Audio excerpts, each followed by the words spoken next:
live counter ticking up, so we should now be live, which of course means welcome back to the Storytime Network, where it's coming to the end of this year.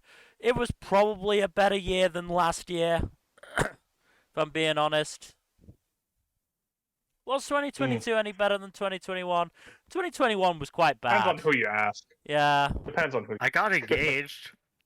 That's good news at Congratulations. least. So, yeah. End of the year, so we're doing our year-end streams. We're starting with games of 2022.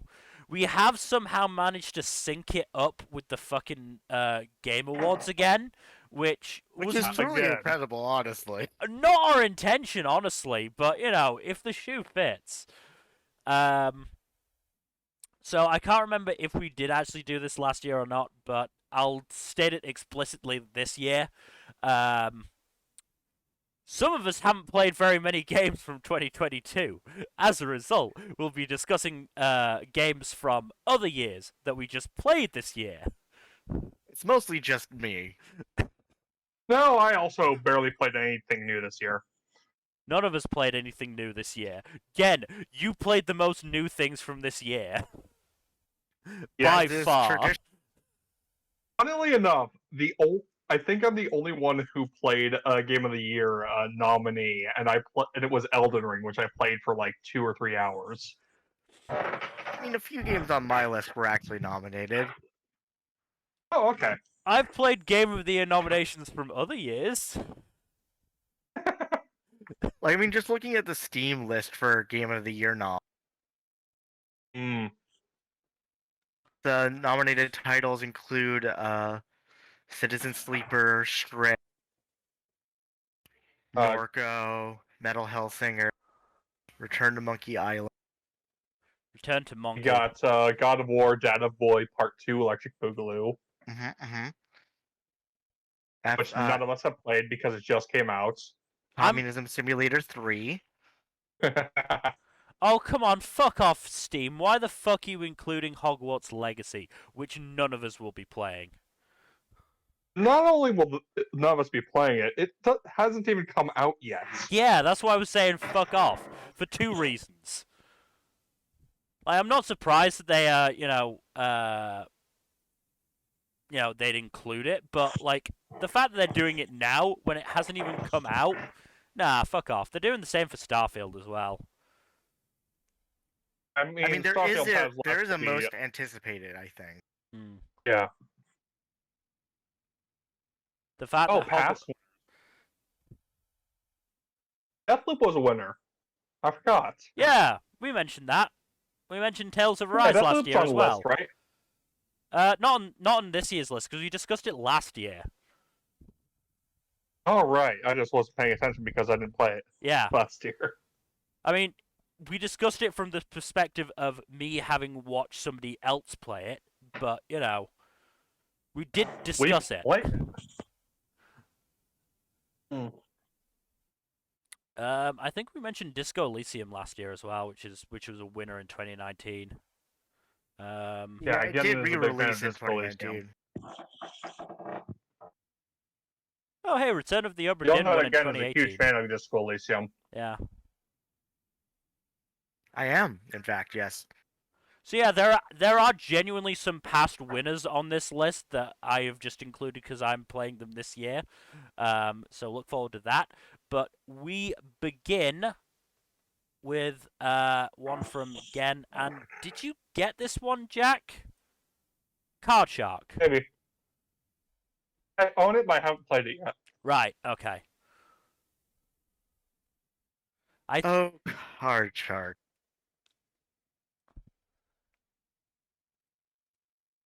Why don't you describe this game to us and tell us why you like it so much? Card Shark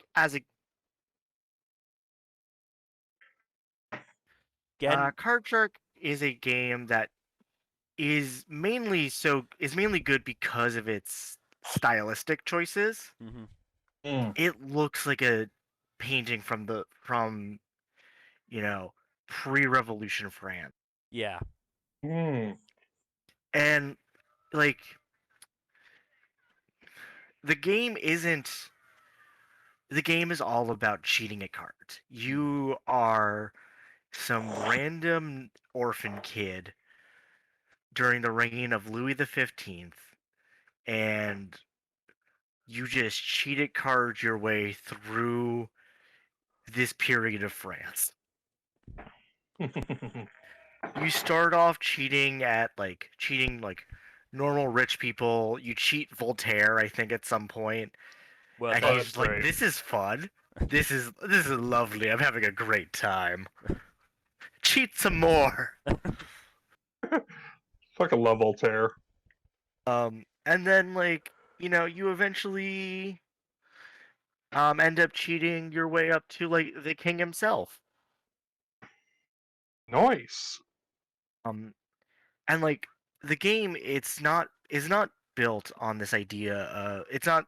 You don't actually have to cheat. You just do a bunch of mini games in succession. Mm. But like the clever thing is that the games get more complex in a way Hmm. that isn't too difficult to understand or kind of More fake reckon with. difficulty.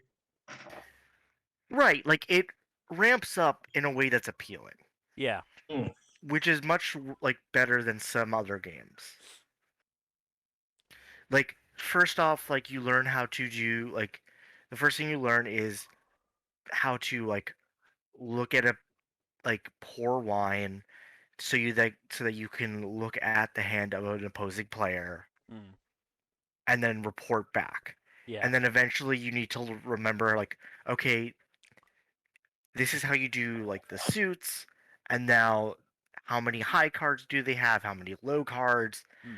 how many cards of the same suit do they have, etc., etc. And it just kind of iteratively builds Yeah. until you're starting to do like absurd tricks. Like pulling out four cards of the same like to pull out like four of a kinds every time.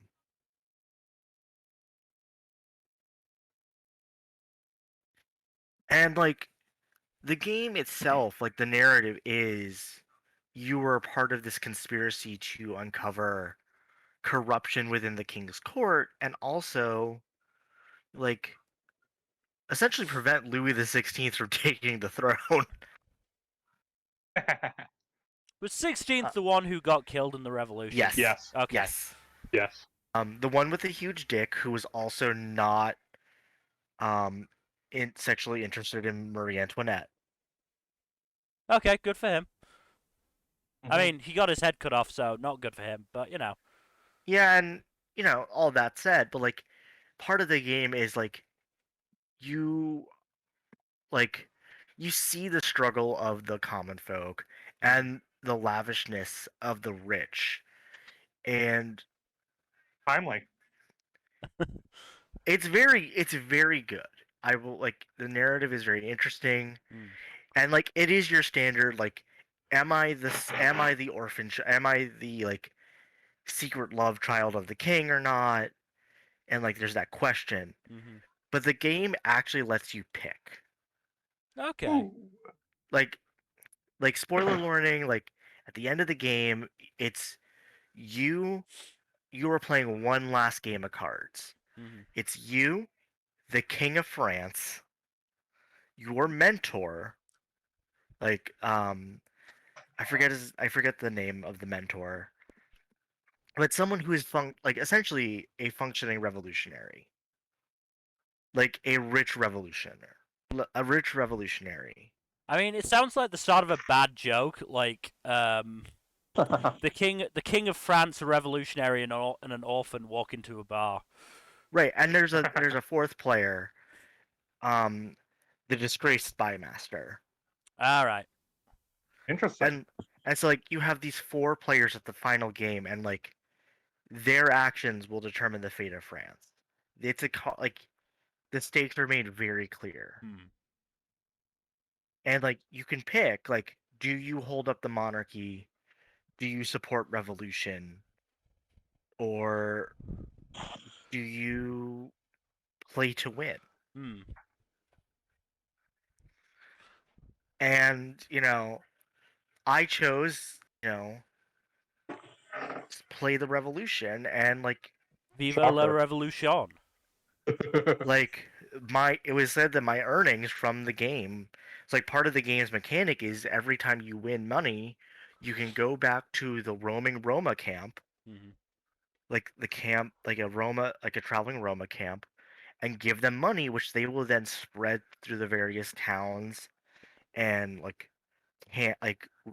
refugee camps of southern France. Mm. And at the end of the game, the money that you punt through will then be used to fund the revolution.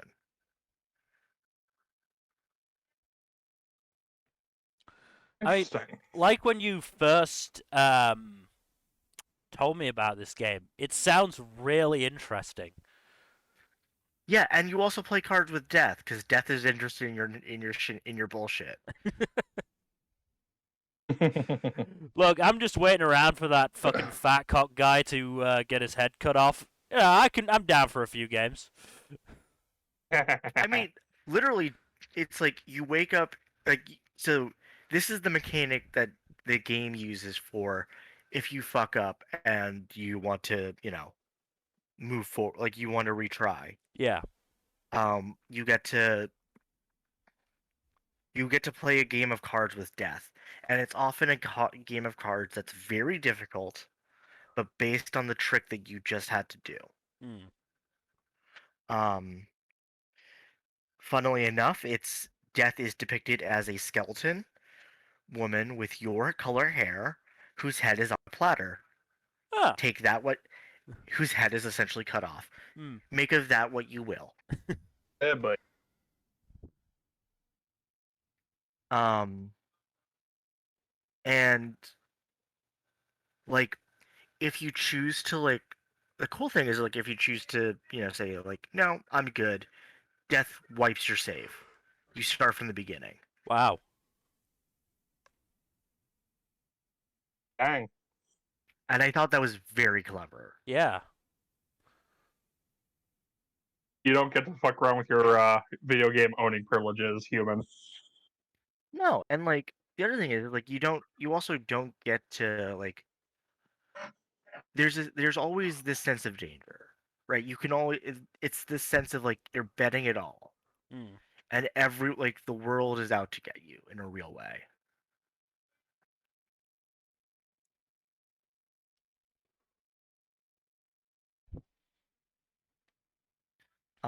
In terms of actual narrative, it's very fun. Mm-hmm. Um, were there moments where I would have liked more? Yes, but I think the various mini games and all that were good enough to warrant it on my list as my top three, tied Yeah. for number one.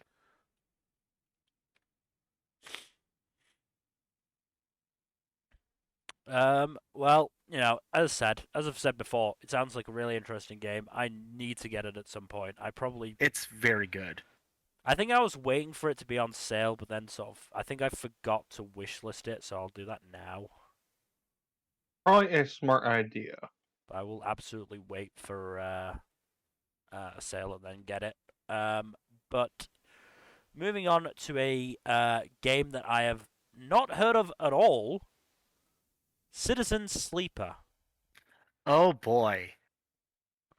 This is my third. This is my second of my top three. Oh, Citizen Sleeper. How did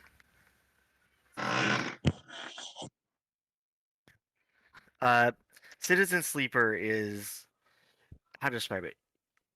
It is what if hmm, it is a game that is a simulation of what it's like to have chronic illness. Okay.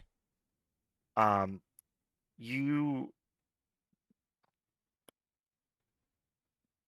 you wake up you are essentially the clone of another person, essentially somewhat like a corporation mind essentially hard flashed your mind onto a hard drive Mm-hmm. and then uploaded it into a body, and that is what the player character is. You have no connection to who you were originally, no connection to what you were, but you were your own person, Mm. but you were born like that is how you were born. Right. Sounds very punk. It is. Um but the way it turns into a like chronic illness game is your body degrades over time without regular treatment with a Mm. special chemical that the company owns so that they can like as a means of control. Mm. Right? It's a very clear analog of how like corporations control bodies using like Insulin, for instance. yeah, correct. Um and so like the game is all about man like you wake up on this rickety spaceship, like rickety space station. Everyone is very much skeptical of you or wary of you because they know what you are. Mm-hmm. You are this individual who will bring the hammer of corporate governance down on them. And a Yeah. lot of these people are just trying to get by. They are outcasts. And like the game is all about like building a community and trying to stay alive, but Mm. also trying to find a way out if that's what you want. Yeah. And the way the game does this is like through dice mechanics. You get a set number of dice every day, six-sided dice. Mm. It's pre-rolled 1 through 6, 6 being an automatic success, 4 and 5 partial, blah blah blah blah blah. And so you have to pick what tasks you're going to survive do well that day. And over time, the amount of dice you get decreases because your body is literally degrading. Right. And also like you meet stories. You meet other people and their stories progress day by day. Mm. And like the game makes it very clear that you can have real impact on those stories. And like you can choose to leave. Like you can just choose to fuck off. Or you can choose to like, really make this a home. And like that is the beauty of this game is like it is what if you are a like you are someone who is an outsider and outcast, but also who wants a community and you build it outside of the confines of, Mm. capitalism.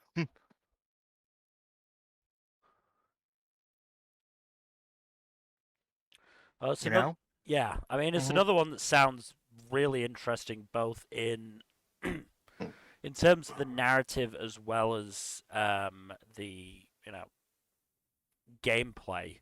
Um, It's also beautiful. Like it's a very indie game. It's beautiful as hell. hmm. um, and this one, in It is terms, nominated yeah, for a game uh, of the year. It is absolutely deserving of the nomination. Will it win? No. Should it? No, Maybe. I'm pretty sure it's going to be either God of War or Elden Ring that's going to win Game of the Year. Right, but this should win. Oh, I'm not denying that. I'm just saying, like, based on my knowledge and experience, I think I know what's probably going to win. yeah.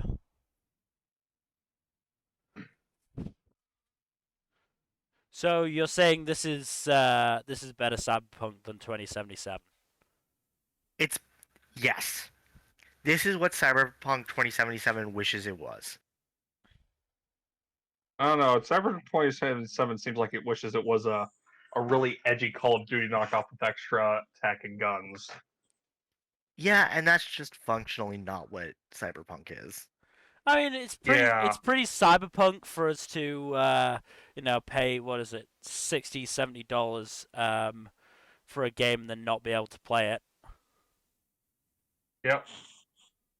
because it just breaks even the hardest of fucking computers, or it did at least. To be It's completely so fair, they have fixed Cyberpunk's issues. They have fixed it, but it's still, it's never gonna shed that Yeah.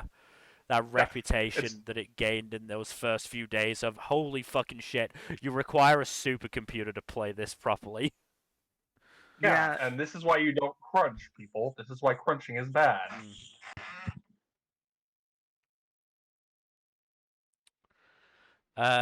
But we mentioned it like a minute ago, so let's move on to another Game of the Year nominee, Elden Ring. I will be perfectly honest. I think I said this earlier, but I've not played much of this game. What I have played is pretty damn fun. The world building, or rather the designs, are absolutely gorgeous. And the gameplay is pretty straightforward, even if it is I mean, the basic roller block to not die for the most part. Yeah, I mean the gameplay is, it's It's a Souls type game. Yeah, It's a Souls game that I've like actively looked at and gone, do I want to try a Souls game again? Yeah. Keep asking that question. Yeah. We know the answer. But yeah, I do like that the lore was pre-written in advance before they even started on the game, because apparently that's what they hired George R. R. Martin on for. They're like, write the lore Bible for what happened well before the game actually starts, so that we can build off of that. I hope it was worth it, George, because we're still waiting on Winds of Winter. He's getting Anyways, to it. I'll say He's that getting to it. I'll save that rant for another time. Yeah. No, I just stopped playing because I got distracted by other things, and also I died quite a bit very early on because I'm not good at Souls games. I mean, that's the thing. If I'm being perfect. I'm not very good at these games. I'm just not good at roguelike. Yeah. I'm not very good at these games, so I'm just, like, I'm not gonna pay, top dollar for these games. I mean, I do admire the visuals on it. Monster design, character design, and all that jazz. Like, but it feels like it is, I don't want to say perfected version, but improved version of the, Souls formula. But it still has its, basically the same, downfalls of Souls games. The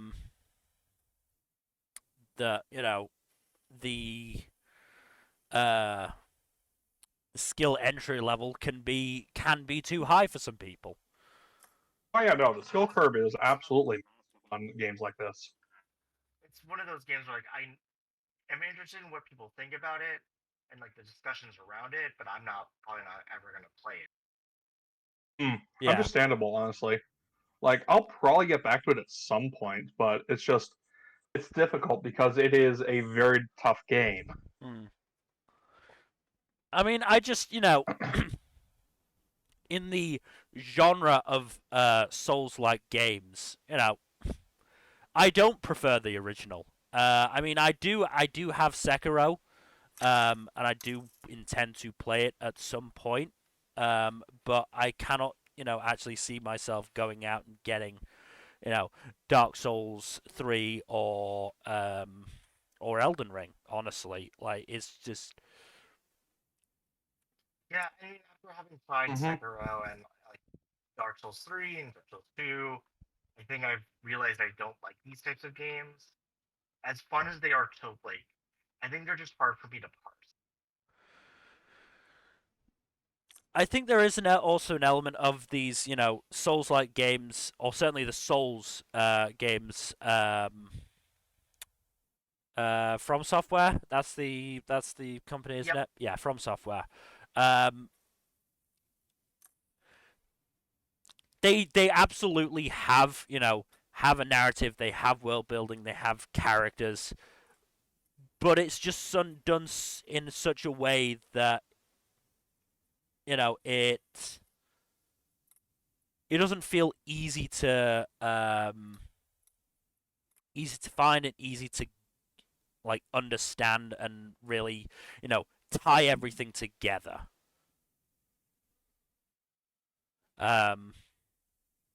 Like, it is very much not a game that that holds your hand in all senses of the word. And I know there's been some talk recently about God of War Ragnarok and the fact that it holds your hand too much, but I think Elden Ring and all of the From Software games are probably a little bit in the other direction, or a little bit too far in the other direction. Which is some people like that. Some people absolutely like that, and more power Each to their them. own, honestly. Yeah, more power to them. It's just not my thing. Mm-hmm. I like having my clear story with my clear characters, and leave it at that. Yeah, I mean, I guess based on my first two choices already, I can't imagine it's not already clear what I actually really like. Yeah. Also, again, you're coming through a little bit quiet. Oh, sorry. Are you like standing away from your mic or something? Yep, a little bit. Sorry. No, it's all right. Oh, okay. So yeah, I mean, it's funny that I should mention God of War Ragnarok, because up next, this is a game that obviously did not come out this year, but I've been playing it a bit this year. The OG God of War, well, not OG God of War, but the first Norse God of War. The first Dad of War. Data Boy. Yeah, the first Dad of War, Dad of Boy, whatever you want to call it. And I thought we can't mention Ragnarok because none of us have played it. I am gonna see if I can get it for Christmas, but we'll see. So I thought, hey, why not at least talk about the first game in this particular series? Because I really enjoyed playing it. Like, the gameplay loop is very, very satisfying. Yeah, It does strike me as one of those games. Really fun to play. Like, I remember when I was playing through it. I mean, I think I finished it the first time in 2021, and I started playing it again again this year as part of the New Game Plus.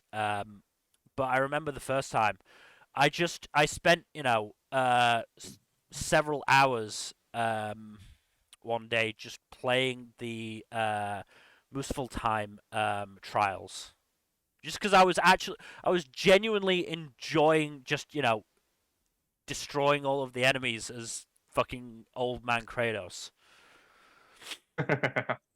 And I do genuinely, I like the arc that that Kratos goes through.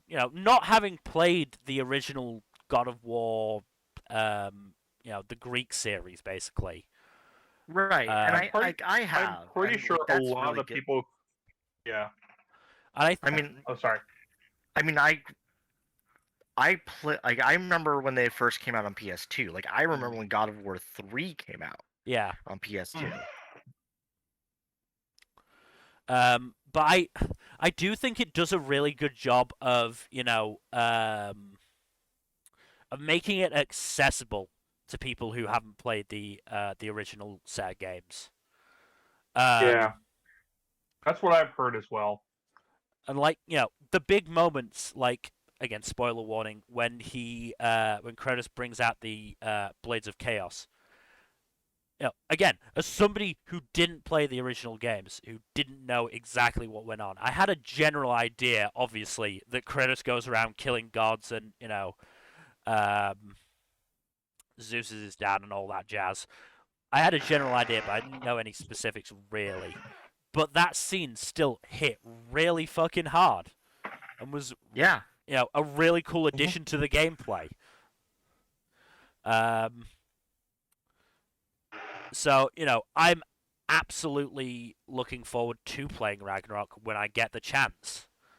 Because, I absolutely enjoyed this game, and,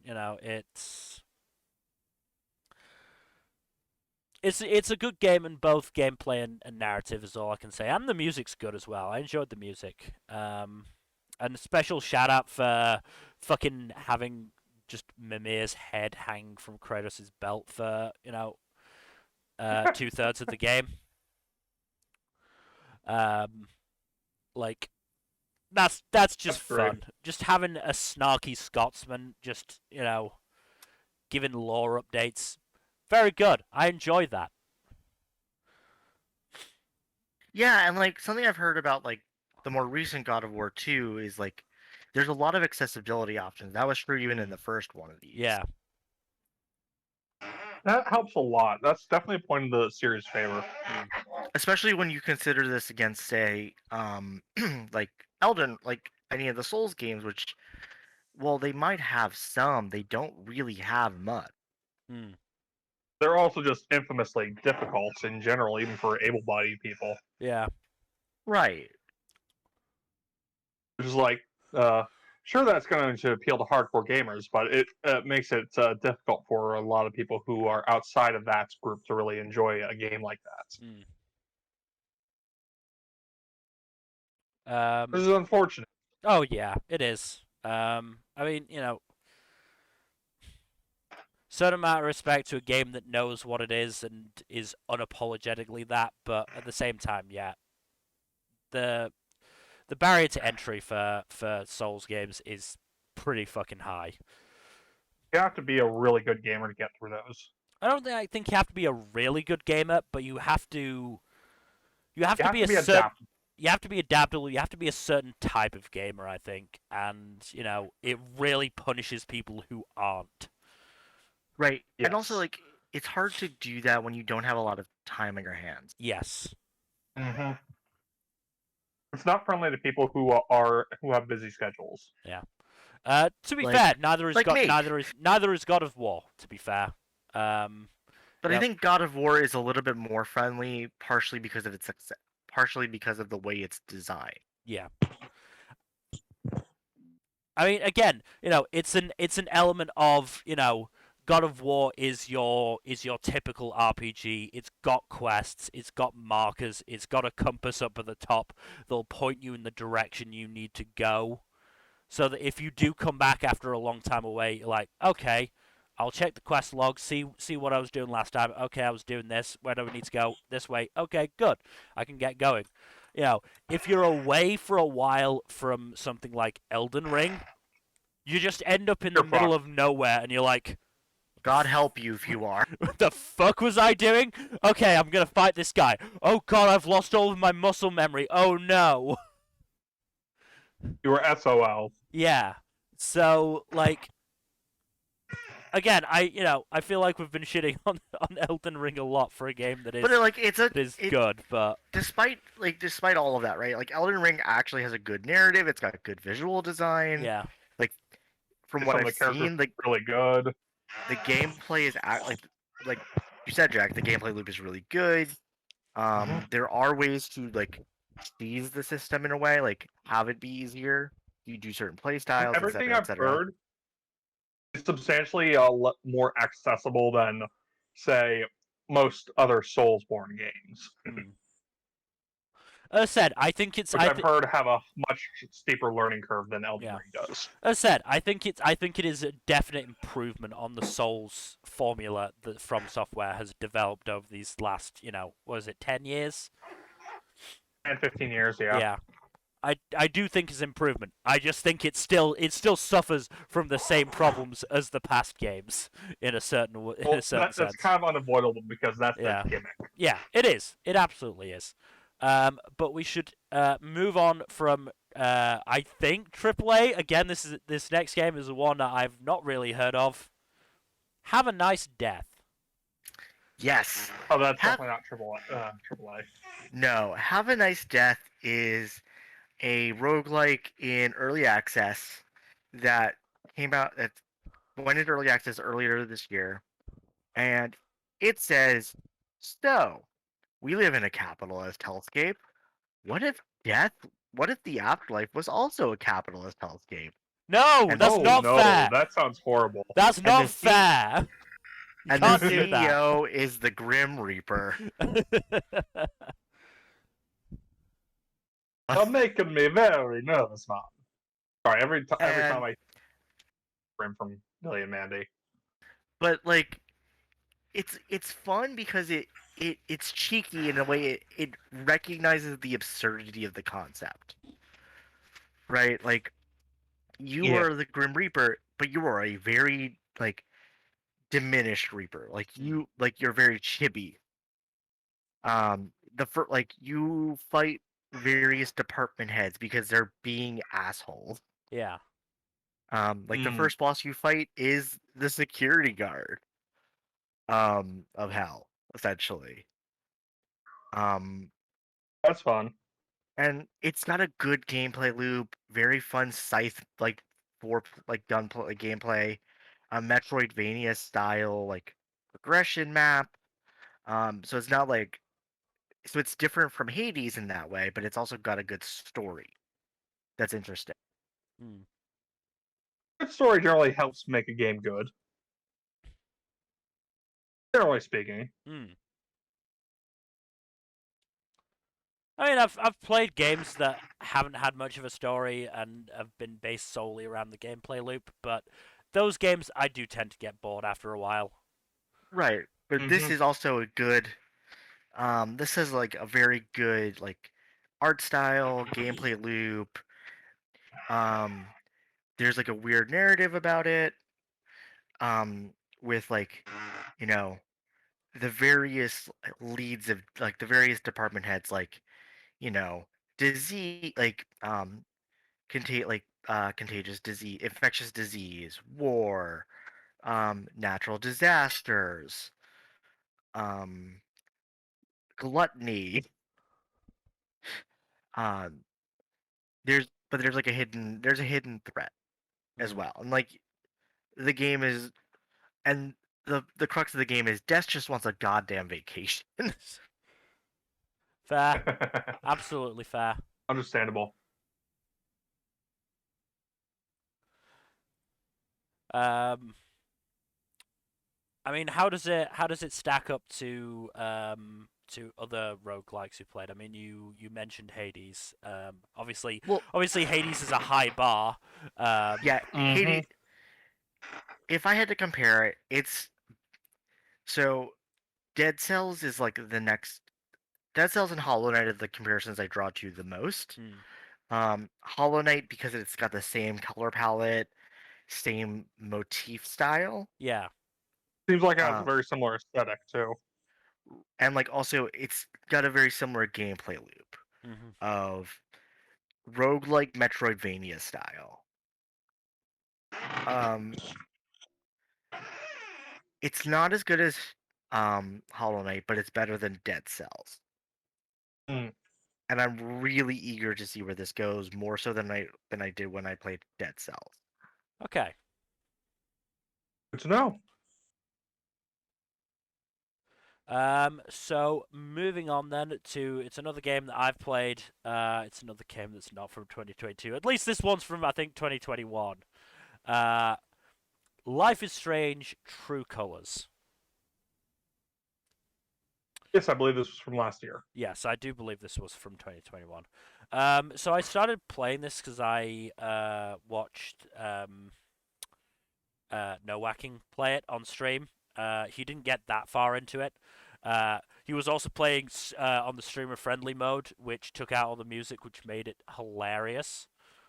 I've heard that. I've heard it. That is Because so funny. there is a Really Poor good. Jesse. there is a scene Poor Jesse. there is a scene not that far in where the main character and her brother, the main character buys a record for her brother, and then Oh they play no. it and they start like dancing around and air guitaring to it, and it's just like, and they just wipe the song completely. So it is just them dancing to silence, and it's so fucking funny. Oh It's no. so funny. That sounds so awkward. Oh my god. It's so fucking funny. Um, but I haven't finished this game. I put it down and haven't gone back to it yet, which is something I do a lot for games. um, um, but I was actually enjoying it. Again, this is I've not played any Life is Strange games before. Um, Yeah, I played the first one and I was like, this isn't my style. yeah, I was burned on Telltale. yeah. It's certainly Family. been a while since I've played anything like that. So that may have helped. But I enjoyed, to a certain extent, the chillness of it. I think that the main character, I think her name is Alex, has an interesting power, which is to, sense emotions, which is always an interesting power. And I think it is used in an interesting way here. The bit where I stopped at was so spoiler warning. I mean, again, it's not that far into the game. It's sort of what starts the game off as a whole. But Alex's brother dies, Oof. and there is a strong suspicion that the mining company that has a hold on the town had something to do with it. So yeah, you get to take on a mining company, which is fun as a Bret. um, um, but the brother had I don't think it was officially a stepson, but the son of the woman he was dating, basically. Obviously, quite sad that his surrogate father died. So you basically Mhm. organize a town-wide LARP session for him. That's pretty neat. Yeah, I mean, it's So it's very much outsider going into a community and building a community. yeah.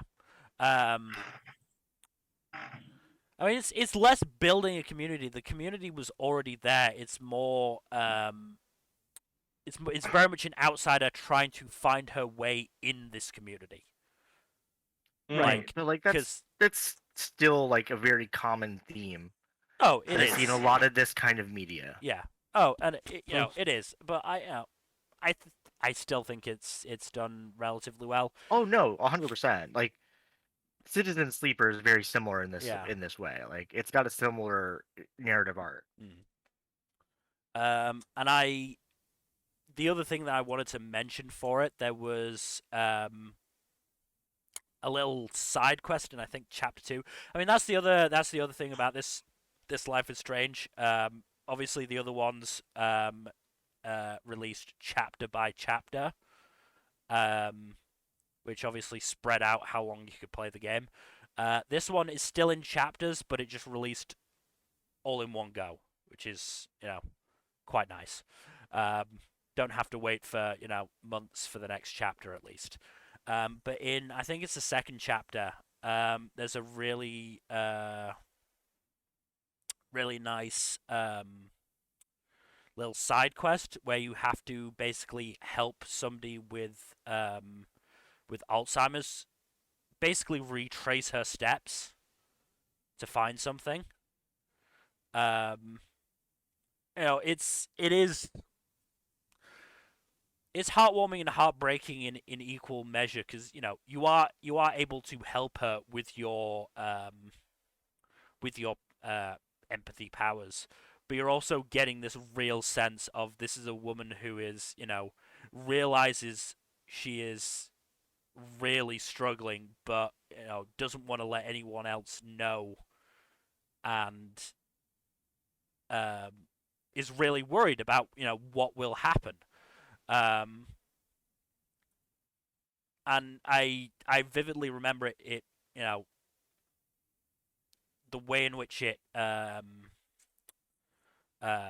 portrayed the Alzheimer's through the empathy powers really well done. I can't remember exactly how it did it because I played this back in I think like spring, maybe summer, something like that. But yeah, I again, like with Elden Ring, I think from what I've heard about the first two Life is Strange games, I think this is another sequel that has taken on board what it did wrong in previous installments and has done its best to improve things. That's always a good sign. Yep, definitely a plus. You can also romance a girl, which fully on board with. Yes, To be yes. fair, Life is Strange has never shied away from gay romances, but it's always nice to still have it. Yeah, no, definitely, definitely. It doesn't hurt. But oops, moving on to another game with good representation, Monster Roadtrip. The Monster Prom series. These games are always fun. So yeah, we played this on Tuesday. That is the basis of our including it here.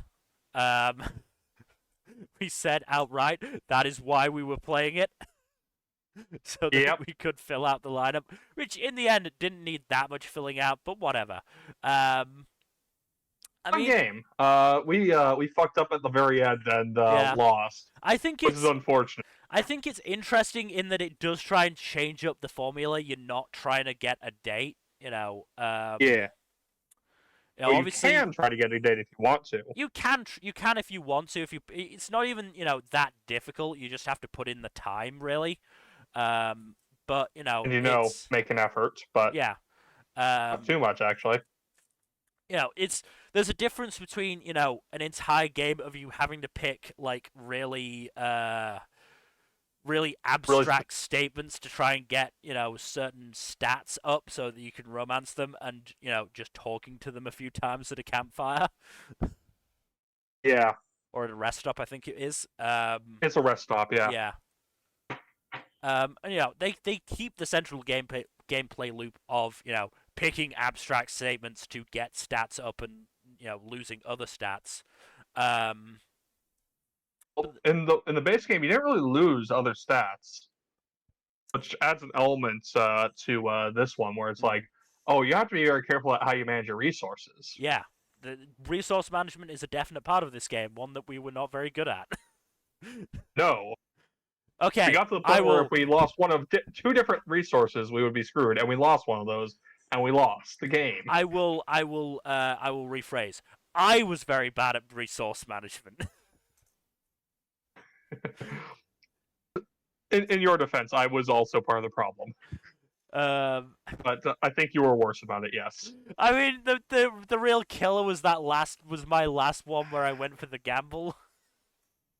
And you put us in a very bad situation. Yeah, where basically if we lost, because we were losing 4 of a stat at a time, and we had a stat on 4 and a stat on 2.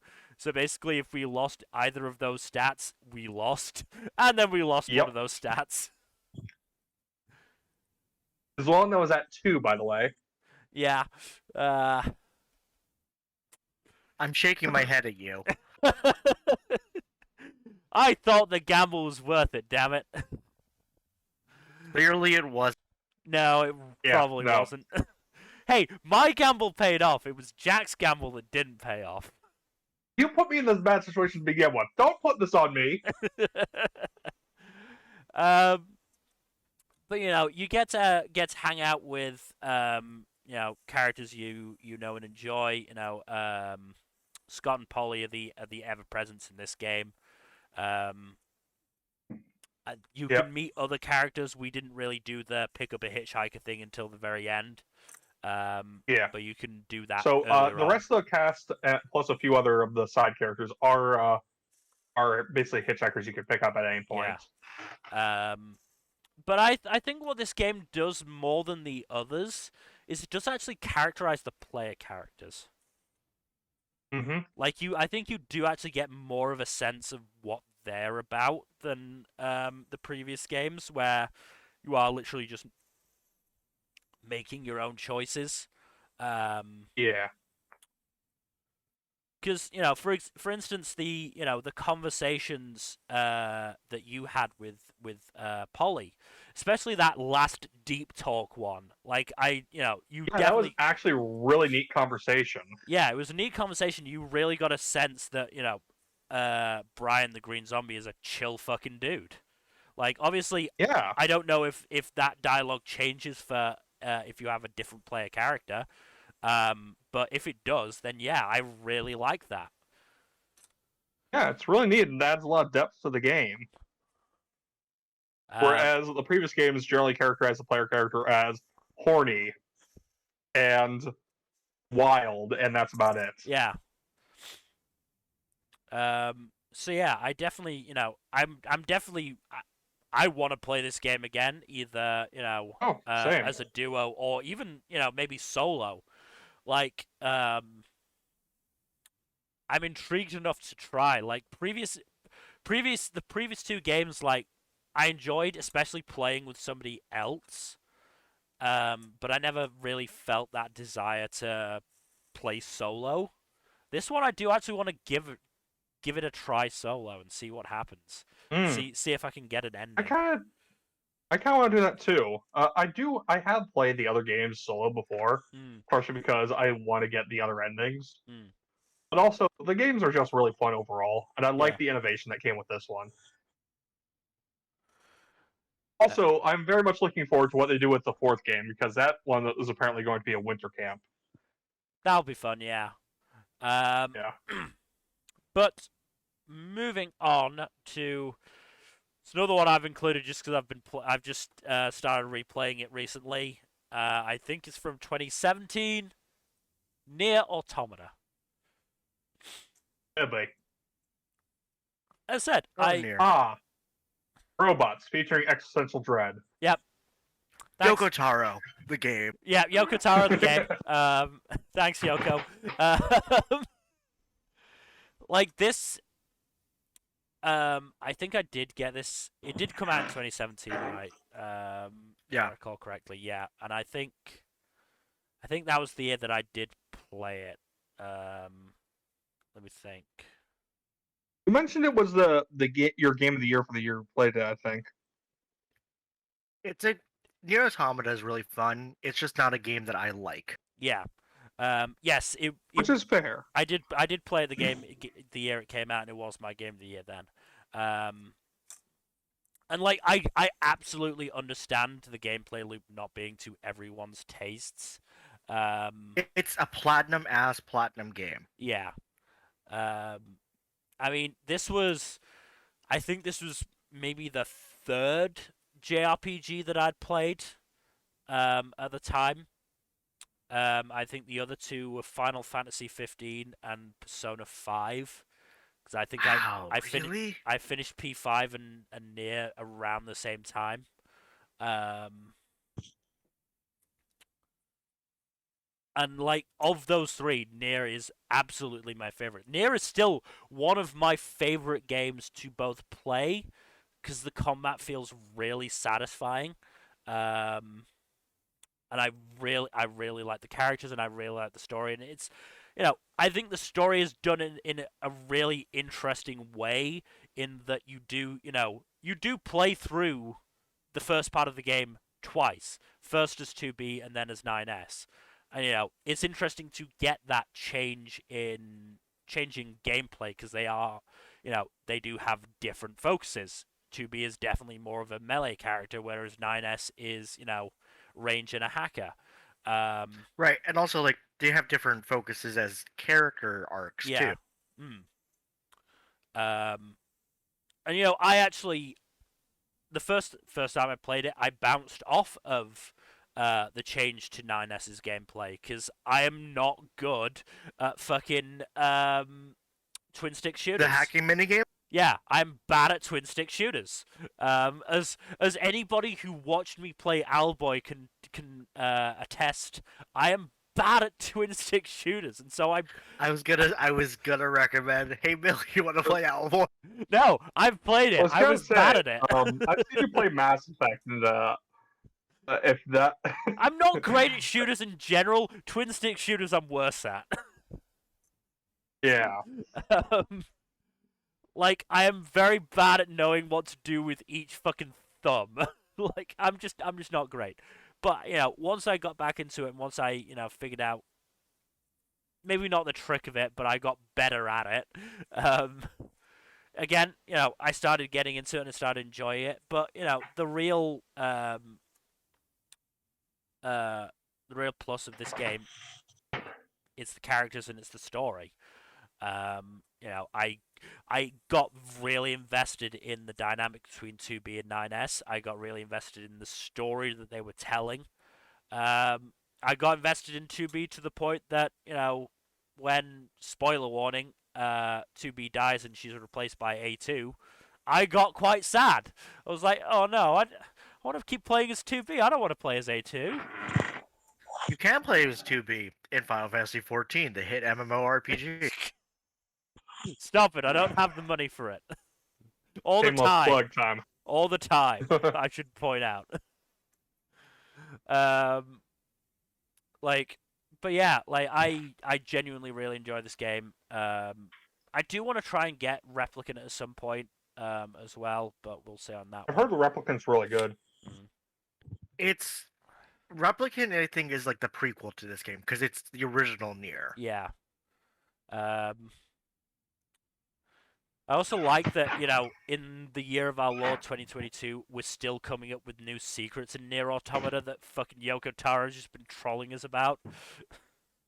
That man is a madman. I love him. Yeah, He no, is absolutely fucking insane. Yoko Taro is great. He's fucking insane, but he's great. Yeah. He's a menace to society, and we love him for it. Yeah. Yep. So yeah, Nier Automata, really good game. I enjoy it. I'm not looking forward to the anime that I think is sometime next year. Oh no. Yeah, because it is a long game. That's the thing. It's definitely a long game.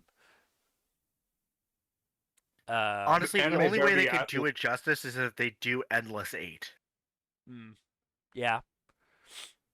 But we will see how it handles that. I'm predicting that I'm gonna watch 3 episodes and then just go back to playing the game. That's entirely possible. Yeah. But moving on, I'm sorry. It's me. It's an old game. I think this is also 2017. Nioh. This one I have at least been playing on the channel. I think Fuzzy and I started together in 2021, and then I started playing it on my own on the channel because, like, we were obviously talking about Souls games and Souls-like games earlier with Elden Ring. I liked the gameplay loop in this one. Yeah, I mean, Team Ninja does a good job. Yeah. Having played their newest Souls, it's good. They have a good time. Which one is that? Final Fantasy Origins. Ah, okay.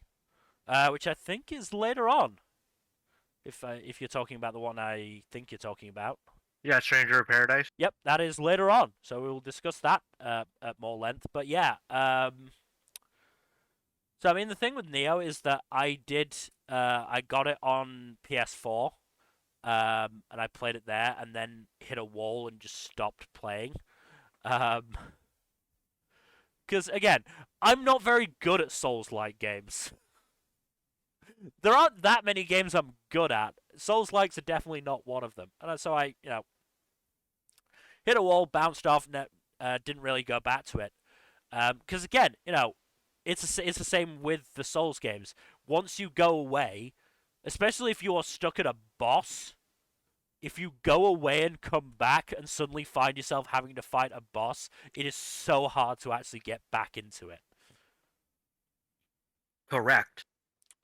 Yeah, that's a lot of games like this. But yeah, then I think Fuzzy suggested it for the channel, got it on PC, and started getting back into it properly. And maybe it was just that I optimized my build a little bit better, which I don't think I did because I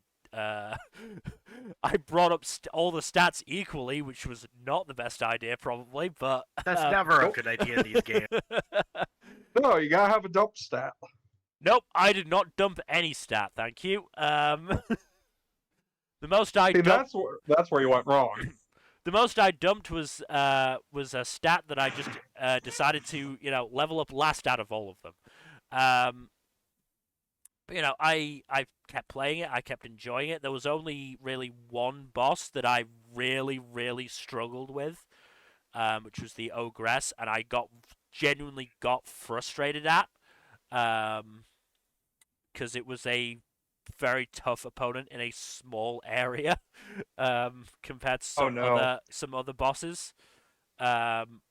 but I got past that, and some of these bosses I had genuine fun with, which I cannot believe I can say about a Souls-like game. Like, I have always bounced off of them, and so the fact that I was actually able to genuinely enjoy myself, um, I have to give props to Nioh. I think another difference that I prefer with it is it does have a more focused story. There's definitely a through the missions you're doing. It's not just open It's world. also more arcadey. Mm-hmm. Yeah. Um, there is a definite difference. I mean, I haven't played a Souls game, so I can't say for sure, but there is a definite difference in the gameplay, even if the general concept is the same. And I just, I like the weapons that you're able to use. I was able to use a fucking Kusari Gama and twin swords. Like, I That loved sounds that. fucking rad. Yeah, I loved that. Um, I loved being able to do that. And I finished the story and I enjoyed the story. Admittedly, there is an element of I am a history nerd. I'm especially at this point a Japanese history nerd, and so getting to go through and meet some of these guys, I really enjoyed. Um, yeah, I genuinely think Nioh is a good game. I want to try and do the DLC, but the skill ceiling has gotten even higher, and I'm struggling a bit with it. Um, but we'll see if maybe it's not the skill ceiling. It's just that I haven't leveled enough. I'm not really sure. Um, but I definitely want to try and finish the DLC and even go on to the second game. Um, but yeah, I like Nioh, as I'm sure was made clear during my playthroughs of it. But we should move on to Norco. Ruko? Norco, this is all you again. Norco is another like narrative focused game. It's like a text adventure game almost, focused on like kind of cyberpunky, like like it's cyberpunk weird south. Hmm. Um, you are a character, like you were an individual who got out. You got out of your doomed hometown. Was like slowly dying and withering away. Mm-hmm. In like what is not explicitly said, but like very heavily hinted to be like the Bayou of Louisiana. Right. Um, and like it's like in the future, America has gone to shit fully. Mm. There are robots running around. Things are bad. Um, um, so like 2 years from now. Mm. Um, but Wow. like the Not game is wrong, but like wow. the game is just pleasantly weird. Like there's a game that came out a few years ago called Kentucky Route Zero, which is a very similar vibe, like Mm. weird South, like the liminal space of being in a highway in like middle of Tennessee or Kentucky, just driving through there and just like weird shit happens. Yeah. It's the same vibe. Good old Dark Desert Highway vibes. But like with Norco, it's localized to his town, and like you're unraveling a mystery, and also like it tries to do the a night in the woods Mm. type thing. With like you're also dealing with family drama and like the people you left behind, Mm. and like ultimately, I'm still trying to work my way through it, but it's still like a very good game to play and worthwhile. And also excellent art style, very Yeah, I mean very evocative. the cover image looks pretty fucking cool. So, And like you barely ever you never see the character's main face. okay. Also, if you pet a cat enough times, it rockets into space. No explanation. It just rockets into space. Okay. And its owner is pissed like it's happened before. Okay. Um, Fair enough. I think that's where we should leave off and move on to it's another one I've put on here. It's another one that's not from 2022. I'm sorry. One Piece You don't need Pirate to keep Warriors 4. apologizing. You don't need to keep apologizing, Mel. Oh, One Piece Pirate Warrior. Like This is just a really fun game. I feel like it's a good Muso. Yeah, I feel like it's becoming a trend of me playing, sequels to games having not played their previous entries. But again, played One Piece Pirate Warriors 4, done it on the channel, been doing it on my own time. I was playing it before the stream started, just fucking wrecking shit with Whitebeard. I mean, that's the whole point of having Whitebeard, isn't it? I've picked up a move where you can just fucking pick somebody up and slam them into the ground, which is fucking incredible. Maxed out Whitebeard just clears a map. He does. He absolutely does, and it's so much fucking fun.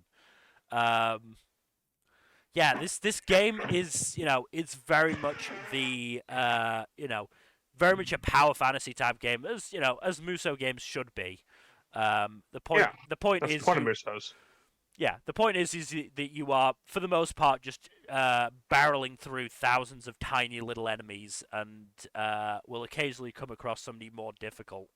One Piece is a really good game to do that with, or really good series to do that with, because it really lets you, get a sense of how powerful some of these characters are, and sometimes there are characters that aren't as powerful in the actual series, yet are in the game, like Carrot, who is fucking broken. Yeah, Carrot is surprisingly really good in this game. Because she's a speedster. Yeah. All of the speedsters are very good. Why do you think they had to nerf Sanji? Yeah, Sanji I think is a Sky type now. Yeah, but they still, even in Pirate Warriors 3, they had to nerf him because he was too good. Yeah. Yeah, and then you have guys like Luffy, Zoro, and Whitebeard who are just, designed to carve through enemy ranks. But yeah, no, I think power types and speed types are probably the most effective for racking up high body counts in this game. Yeah, I would say speed types actually. I don't think speed types are generally great at racking up the high body counts. It's very good one-on-one, but it obviously depends on the character. But Carrot, who is the main speedster that I've been using, is okay at crowd control, but not amazing. Take her against the boss, and you got a buzzsaw in your hands. Well, we did that fucking mission where we had to defeat Pika. Yeah. He showed and up, you cleared it in less than minutes. Showed up right at the start. One concentrated attack from Carrot, or series of attacks from Carrot, and he was fucking down. It took 48 seconds. Absolutely insane. I had to go back and redo that fucking mission and just delay going after Pika to get the S. Because I think took out I don't think it was quite less than 100, but certainly less than 500. But yeah, no, I'm really enjoying playing this game. This is one of those games that is mindless enough that I can have something on, an audiobook, a podcast, a video on in the background. But is also interesting enough and changes enough in the gameplay loop that I don't end up feeling bored. Because Mm. like the two games that I would that I would use as an example for that as games that I can really chill out to, but just don't have interesting enough gameplay loops to keep me interested for a long periods of time. Stardew Valley and House Flipper. Mm. Like both are games I can absolutely chill out to. I can stick something on in the background and that's fine. But eventually, I will just like grow tired of the gameplay loop and just go, all right, I'm gonna have to move on to something else here. Because you can play Mhm. so many different characters that have so many different styles of play. I Yeah. never get that sense of well, this is getting boring now.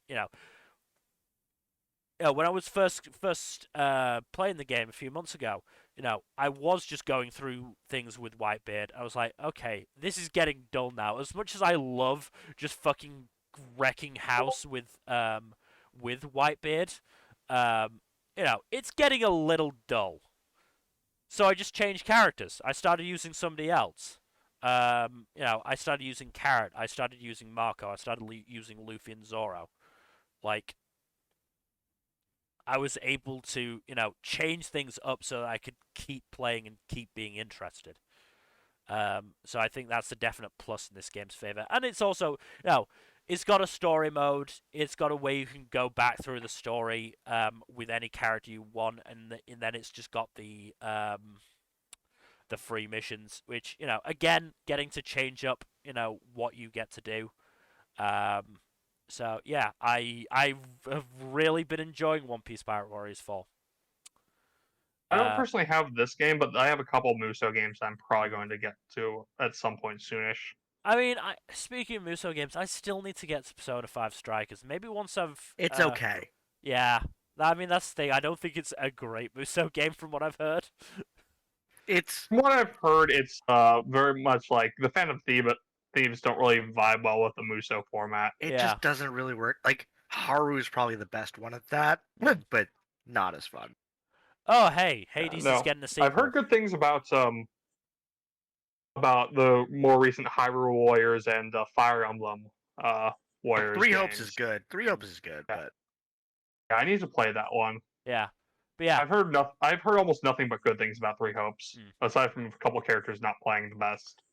Well, I mean that's true in Pirate Warriors 4. There are some characters that just, aren't don't really work well.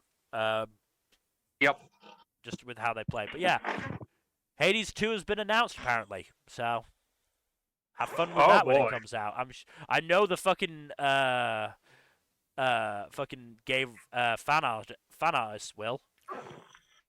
I've seen a lot of fan art of basically all three possible configurations of Zagreus' love life. I mean, they've already started drawing. I'm sure it's oh already no, they've already made 100%. fan art. 100%. But I still see fan art for Thanatos and Zagreus. I think it is. Mm-hmm. I need to get back into Hades. Yeah, but yeah, that's one of the announcements from the Game Awards that are currently going off. Do not turn on to them. Keep watching us, please. Because we are moving on to a game that actually came out this year, Pentiment. What is this one, by the way? What is it? What is it and how is it? It is a mystery game. Ooh. It is a murder mystery where where you are a illuminated manuscript artist in 1500s Bavaria in this Fancy. small little town in the Alps. This is just after the game is just after um Martin Luther has posted his 95 theses to the door. Um So if and you're in the Alps, I ask you to find me in the Alps. maybe but Sorry. the game is all about the ways in which regular people interact with the church and with each other, and the way time kind of takes us all. Mm. And like the fun thing about this game is like it's really focused on the meals you have with people and the ways in which your character interacts with various people. It's like the art style of the game is all done like it's taken from an illuminated manuscript. So like everything looks like it's been hand drawn. When you Oh, have that's speech, gorgeous. when you have speech bubbles, it'll like for some characters it'll write like it'll sound like they're being written by hand, and like sometimes it'll be like they'll make a mistake and have to erase it and then rewrite it.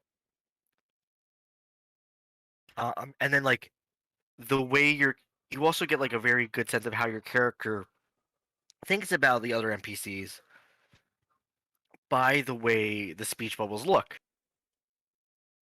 The more educated someone is, the more legible and well written their and more fancy like the script is of their speech bubble.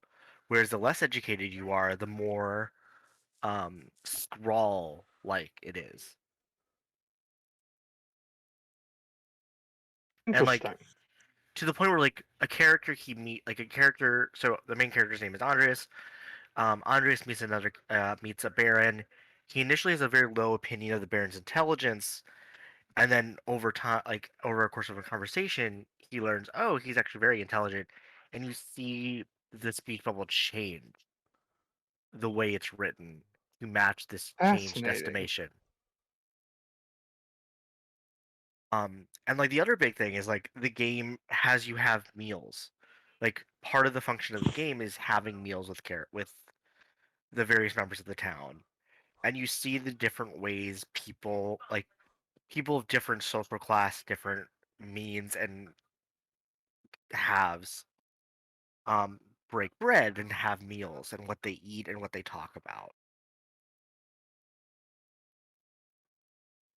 And like spoiler alert, you never figure out who actually does the murder. There are three acts. Interesting. There are three major murders. Um, and you never get a real sense of who actually did the murder. You're always left, I don't know, could have been someone else. That sounds fun. It's very good. It's Josh Sawyer from Obsidian Games is like Mm. pet project, and it really shows. It is a love letter to this style of art, to like a mystery novel, Hmm. and like just a really good gameplay loop. I do have this game downloaded. I do want to try and get to it at some point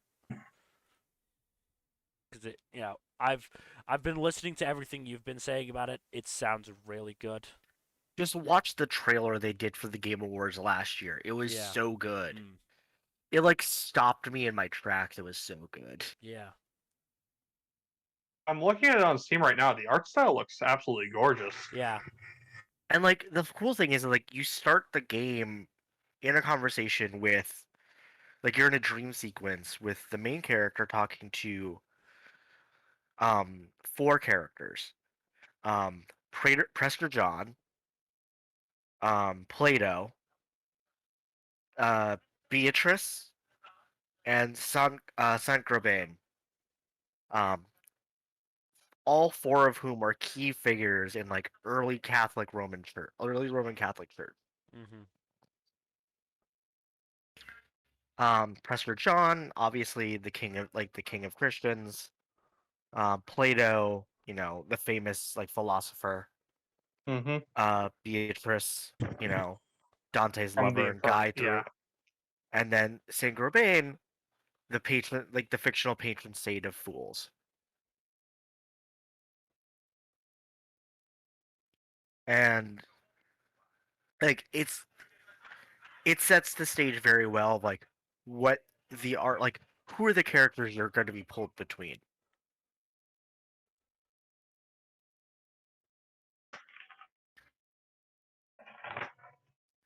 all said, like, very good game.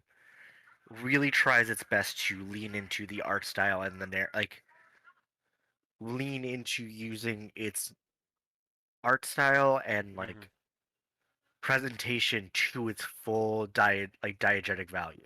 Okay. Well, it certainly sounds very interesting, but we must move on to... It's another game that, well, it had a re-release this year, which means it counts. It's Persona 5 Royale. I have been having an absolute fucking blast with this game. I'm about halfway through my first playthrough, and it is just such a fun game. Again, I seem to recall you saying you had words to say. I do. I I recently restarted playing it, and I stopped just after the third palace. Kanashiro, if I recall correctly. Yes. Ikonashiro. And part of the reason why I stopped was, I mean, I've already played this game 4 times. It's about time I stopped. Hmm. I don't need to Skyrim Persona 5. But also, like, That's Twitter talk. I'm just kidding. there's a level of, like, I still really like the whole Kamoshida bit. Hmm. I really like the way, like,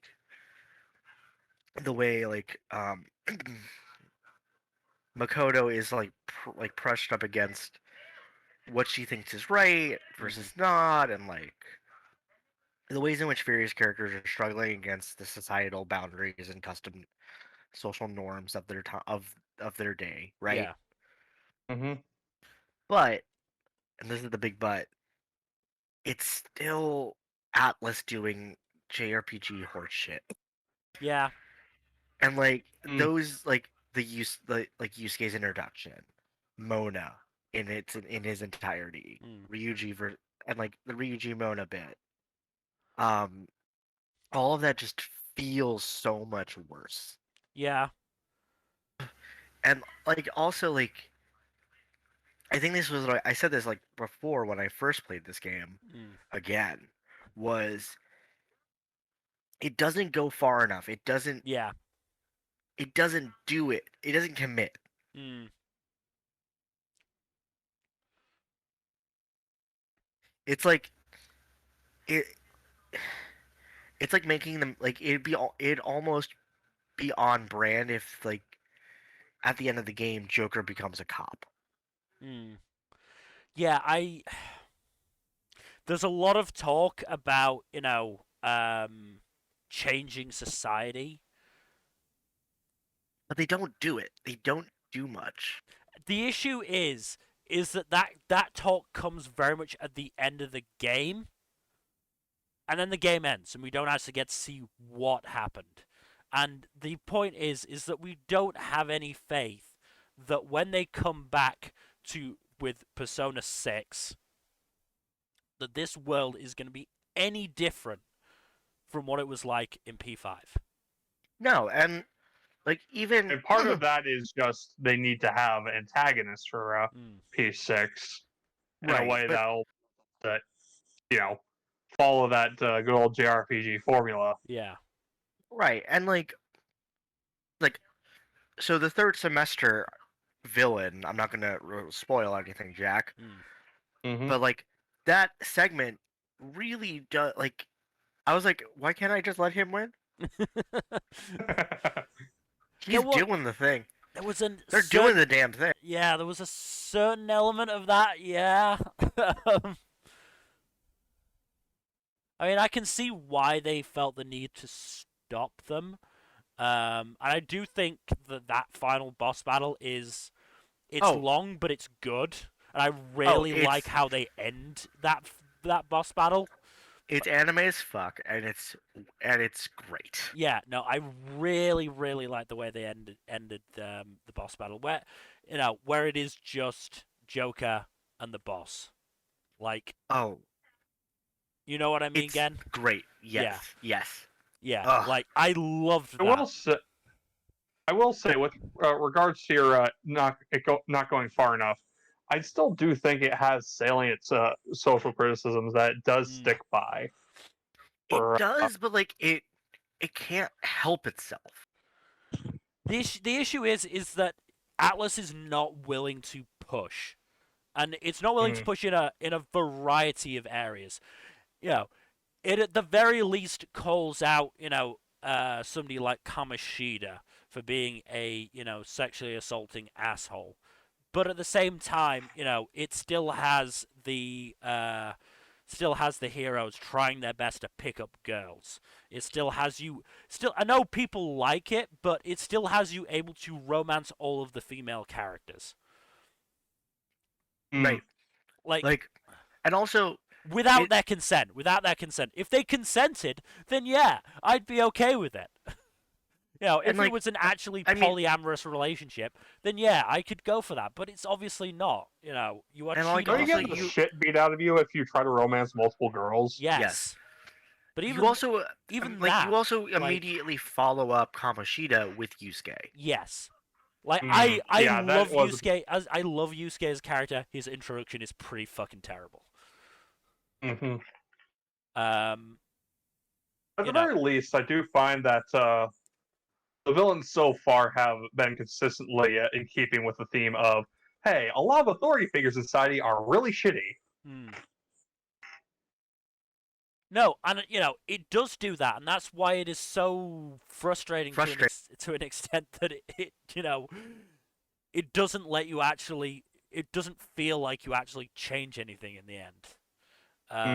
Like, I think this I haven't gotten to the end game, so I can't really comment. I know, but I think this is a game that could have really, really benefited from a flash forward and seeing what Joker was up to as an adult. And obviously, if they went the I'm just gonna say it as it is, the Harry Potter route, and they'd made Joker a part of the establishment that he was supposedly fighting to destroy in the game, yeah, that would have been fucking terrible. But if you'd actually shown him making a difference and making a change, I've heard some people say that it would be fitting if he went the route of a good old Torinosuke.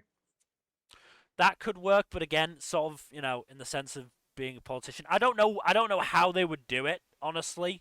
But if they could have done something like that, that could have worked, I think. Look, Torinosuke is basically Japanese Bernie Sanders. Yes. Or at least that's what the game is positioning him as. We've all seen games where it's done well, is the thing, right? Yeah. Like, essentially, that is the plot. Like, someone trying to change society is, like, that is what the plot of Life is Strange is, what the plot of Citizen Sleeper. It's a plot of a lot of games, and they nail that landing. Defense attorney. That's how he could have done it. Defense attorney. Right. Like, there are ways to nail that, right? Like him, Joker helping people like him who had been, wrongly accused. That I can go for.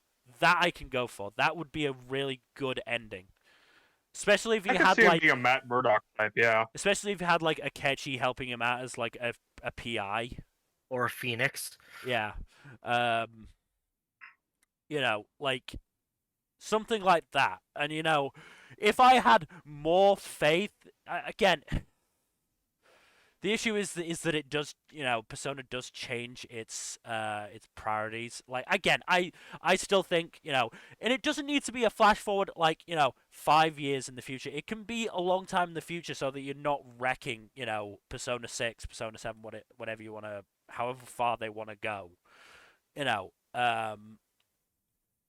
Just as long as we get a glimpse at Joker. And and the others to an extent, doing their best to make society a better place, then that narrative works. Instead, I don't want to spoil anything for you, Jack, but we don't get that. We just get we get platitudes basically. And the ending of Royal just angers me to it so much.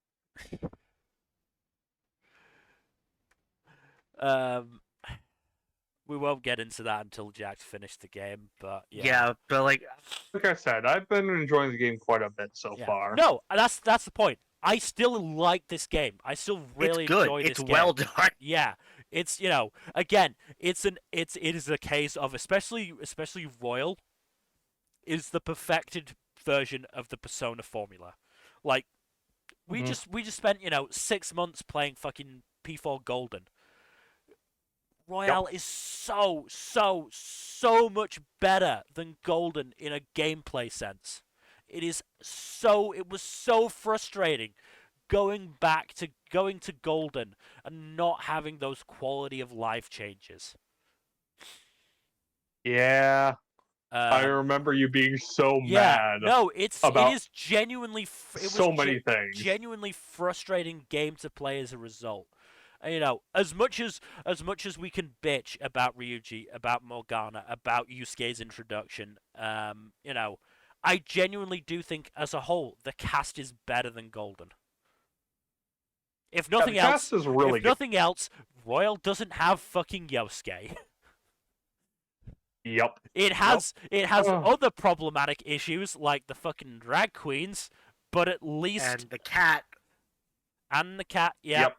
But it at least doesn't have an outright homophobe in the party. Yeah, I've heard the drag queens are actually an improvement from vanilla Persona 5. It's not that much of an improvement, but it's a sort of improvement. They didn't It's need to the be in the damn by game. faint praise. Yeah, they didn't need to be in the game, frankly. Mm. And I'm still gonna bang my fucking drum. Atlas, just let us romance guys. I'm begging you. Please. Honestly, Atlas could stand to, actually learn to from BioWare in that one sense. Yeah. Because for all we shit on BioWare for its other fuck ups, it at least allows for a variety of romance options. Like I cannot imagine the fun I would have had if I were able to romance Yusuke, if I was able to romance Akechi, if I was able to romance Mishima.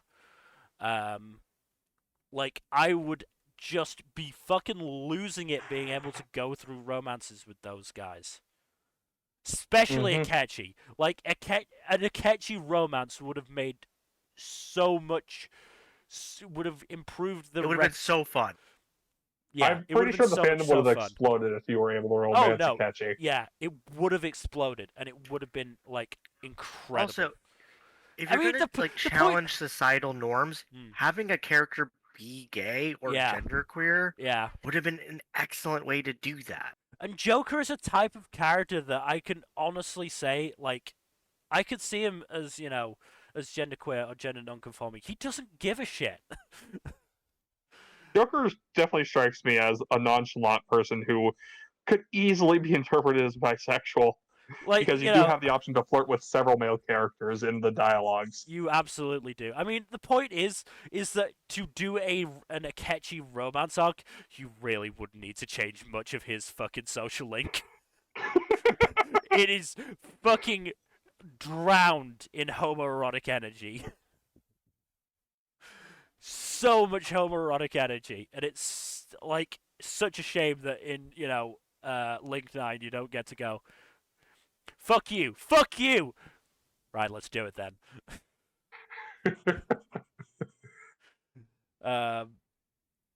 But again, character wise, Joker just has so much chemistry. For a silent protagonist, Joker has a lot of chemistry with some characters. Joker has chemistry with almost everybody. Yeah. And like I think that's a definite improvement on 4. I didn't mind the protagonist in 4, but he very much felt like your more typical blank slate silent protagonist. Joker genuinely feels like his own character. Joker feels very extra whenever he's in costume. Yeah, that's the thing. He very much plays on maybe not obfuscating stupidity, but he definitely has two distinct personas. Pardon my pun. Where in his everyday life he does his best not to draw attention. He wears fake glasses. Yep. He wears fake fucking glasses, and then like when he's in his Phantom Thief persona, like he just goes full fucking ham. Yeah, no, Joker is very extra. Yeah, and I love him. Yeah, We he's all do. great. Um, Like Sans Morgana, I really like the Phantom Thieves so far. mm. I mean, I've said before and I'll say again, like when I finished Royal and I was saying goodbye to, doing the whole say goodbye to the cast thing, one by one. Saying goodbye to Ryuji genuinely made me tear up, and I didn't expect it. Because, like, I didn't mind Ryuji, but he certainly isn't on my list of favorite characters. Yeah, but Ryuji's been there since the beginning with you. I know, but still, like, he's not that high up in my rankings, and I was like, wow, this is actually really touching. This is actually getting me really emotional here. And, I can only give props to Persona 5 Royal for that. Mm. But yeah, I mean, we'll obviously be talking more about it when we should be getting to it sometime in 2023. I'm gonna try and keep playing it, and so we can do the new game plus on the channel. Um, hmm yeah, I want to do the I'll new. try to finish it on my own in the meantime. Yeah, that would also be pretty good. Um, but Because I do want to be able to play a new game plus, because I've heard yeah, that's also really fucking mm, hellishly awesome. yeah. Hellaciously awesome, that's what I Mm. was looking for. But we should move on to one of the next two games that are in the same series. We move on to Pokemon Legends Arceus. Boy, oh boy.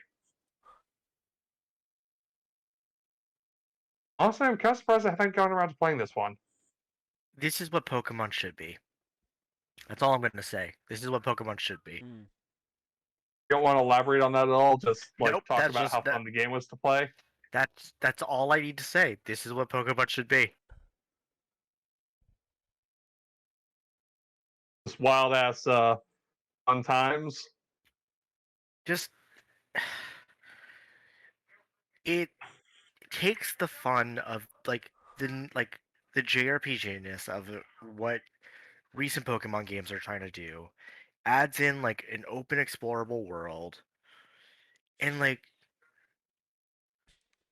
does it so competently you can't help but be drawn in. Mm. Hmm. Like this is it wouldn't be hyperbole to say that this is the best Pokemon game I have ever played.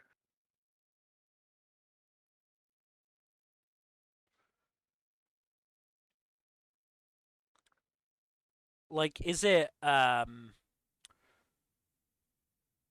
change in the formula? Is it a change in the gameplay loop? I mean, it's just there's a level like you have to fill the Pokedex out yourself. There's more of a focus on the story of the game. mm, Um, the characters are really memorable. Like the quality of life improvements to like how you raise up your team yeah. isn't it's so much more it's so much better. Mm-hmm. Like just the fact that you can forget moves and remember them freely without the move tutor. Mm. Great, excellent, perfect, love that. That is nice. Add in like you know the like nonsense about like the titan like the big Pokemon, the Guardian Pokemon. Mm-hmm. Um Hmm. like great character designs, throwbacks to previous games. Um and like you're left with a really good game.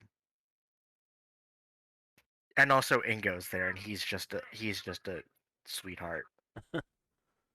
Poor Ingo.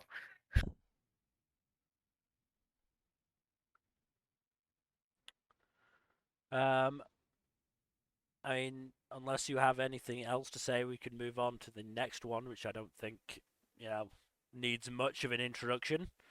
Um, Worse Arceus, yes. Pokemon Scarlet and Violet. I The said what I said. the next I've heard this game gets fucking wild. next It games from the does. mainline series. It's wild that they came out with with two Pokemon games in the same year. Mm. Probably not a good thing, honestly. considering. Mm. I mean, the game barely functions, but you know. I think Game Freak has just gotten a bit too overzealous with trying to get the This games is out so Nintendo frequently. wanting to make money on a Switch. They already have a fuck ton of games on the Switch. Yeah, but Switch sales are slowing down. So You can only sell so many copies of the console. yeah, I know. You'd think so, But wouldn't you? But you know, Pokemon moves things. I Pokemon fucking moves. I hate mean, you know, capitalism sometimes. you'd think there's only so many times you can buy the same thing, but you know, look at Skyrim and GTA 5 And Pokemon. and Pokemon. How Yeah. many times have we bought the same game? I mean, you 18 know, times. if we're talking about that, you know, you've got the fucking yearly Call of Duties and FIFAs and all that shit. I don't even Pokemon bother with those especially. games are COD. But I mean, like all things aside, like Scarlet and Violet, the best Pokemon story aside from Arceus in a long time. Hmm. Like the rival's really good. Like the non-standard rival's really good. The secret, like like the secret anti-rival is really good. Hmm. I've heard Um, very little but good things about the overarching storyline of this one. Yeah, I mean, look, you have to save a good boy. Hmm. All right. goodness of Blizzard Duggos, right? No, I mean, yeah, you have to help Toothless, but you know, there's actually a good boy that you have to help. Oh, interesting. I mean, from what I've heard, like the bugs don't seem to be of the necessarily of the game breaking variety and more of the oh my god, this is so fucking stupid and dumb variety. Mm. Well, I you say that, but in competitive play, um, apparently before they patched it, um, it was it was to the point where like the fourth turn, I think in a multiplayer, like a competitive multiplayer match, um, low accuracy moves, but like one hit KO moves, Oh like yes, sheer cold, I do remember hearing about that. Yeah. Oh my god. would Oh always no. hit on turn four. Yes. Oh no.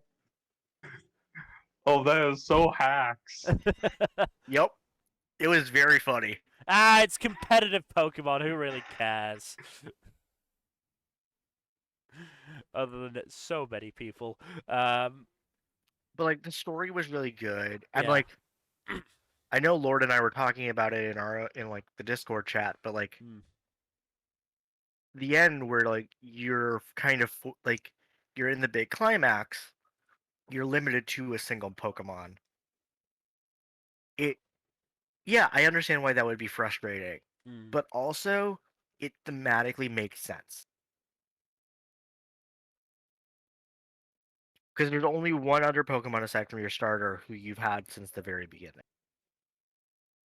Ah, okay, that's interesting. That's pretty neat, actually. Hmm. I'm kind of surprised. Kind of surprised a mainline Pokemon game hasn't tried something like that before. Well, I mean, this is like it's just a like I don't think they could have. They they tried it a little bit with Black and White, Hmm. Hmm. right? Remember when Black and White at the end of the game when you like Haven't played it. you haven't played Black and White? No, last games I played were Gen 4. Oh. It's been several generations since I last played a Pokemon game. Hmm. I've been trying to get into with like Gen 8 stuff. So in Gen 5, just before you're about to face N for the first time, like at the Elite Four, um, he has the opposing box legendary. Um, and so just as before you faced him, you have to catch your box legendary. Hmm. and you have the Oh, option boy. then and there to add them to your party, and thus face end down with the box legendary by their side. That's also pretty neat, but I think it's a bit lacking. Yeah, and like this is a better version of that. Hmm.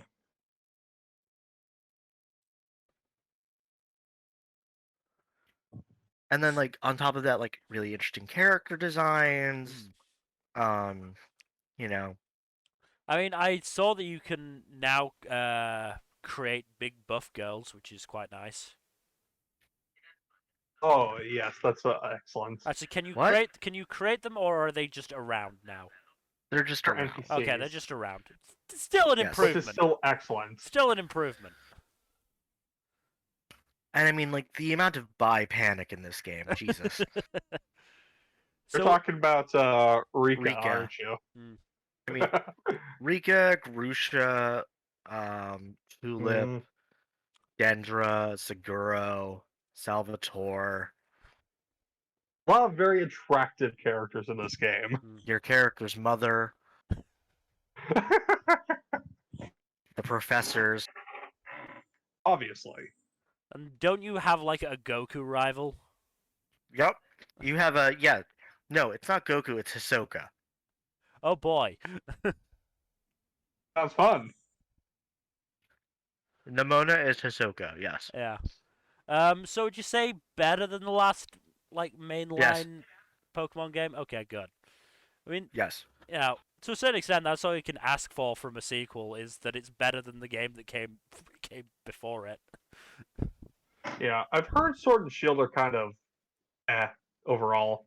I think they Despite took having the good lesson. elements. They took the lessons of that and really improved. Mm. Also, they gave Mm. us Larry, and I will never not love Game for Larry. He's a normal type gym leader, right? Yes, and Perfect. he is incredibly tired of your shit. Oh, do you know how many fucking kids I get in my fucking gym? Just coming in to beat me. Look, he gets docked pay for chit chat. He is all of us. He's a classic professional. I love him. I love him so much. But we should move on to Power Wash Simulator. My number 5 pick.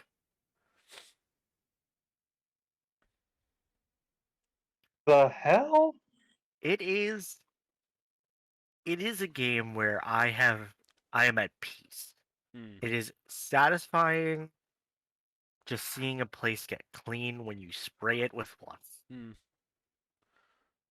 So it's just one of those satisfying things that's just like, Yes, when I played it, it was I needed to not think about the world. I just needed to just do something with my hands, and this was a game that let me do that. Mm. Interesting. I mean, there's two types of simulator games. There's the types like this that are just you're just doing the thing. It is just chill, and there's the games that just take it to the insane extreme. Yeah, Train Simulator. Mm. Yeah. Forza Tycoon. Yeah. Goat Simulator. Yep. But yeah, like I do appreciate games of these types, even if I'm not able to stick with them for long periods of time. Like, cause yeah, sometimes you just get in one of those moods where you're just like, I don't want to do anything complicated. I don't want to, I don't have to focus on dialogue. I don't have to focus on story. I don't have to particularly focus on gameplay. I just want to chill out, have, maybe have something on in the background and just sit there and twiddle my thumbs, basically. Yeah, it's like busy. It's comforting busy work. Yeah. And again, as I said, that's what I get from House Flipper. Mhm. It's a comfort game, Yeah. and like we all need a comfort game. Mm. Mm. you can't just play all of the hard and heavy Disco Elysiums. Yeah. Oh god, Oh You no, need that some. burned you the fuck out immediately. I just wish that I, had better taste in chill out games cuz when I'm not on my computer, it is unfortunately FIFA. I'm so sorry. I know. Mill, But it's a game I can play mindlessly at this stage. I've played so many of them that it is literally muscle memory of what to do. And I can just, I can have something on in the background. I like binge so much of Modern Family with FIFA in the background. Uh but yeah, I'm glad that these games are still coming out cuz, they are good. Um Yep. but we should move on to something that's a little less chill. The Quarry. Oh boy, I have not played this one, but I am planning to. This Is one, it's the latest installment from whatchamacallit. it's the latest installment from the studio that did Until Dawn. Until Dawn. I remember playing that one. Yeah, That one was crazy. yeah. This was so I've not played this. I have again going back to Noah King. I've watched Jesse play it twice. Oh, poor Jeff. One time just doing his choices, and then the other time he did coin flips. Oh no. Yeah. People died. People died. Um, I imagine in both iterations. oh yeah, people died in both. Well, he did the last couple of chapters. I think it was twice in his first run through, because the first time he accidentally got like basically the main characters killed. Oof. There's a definite hierarchy to the characters, I would say.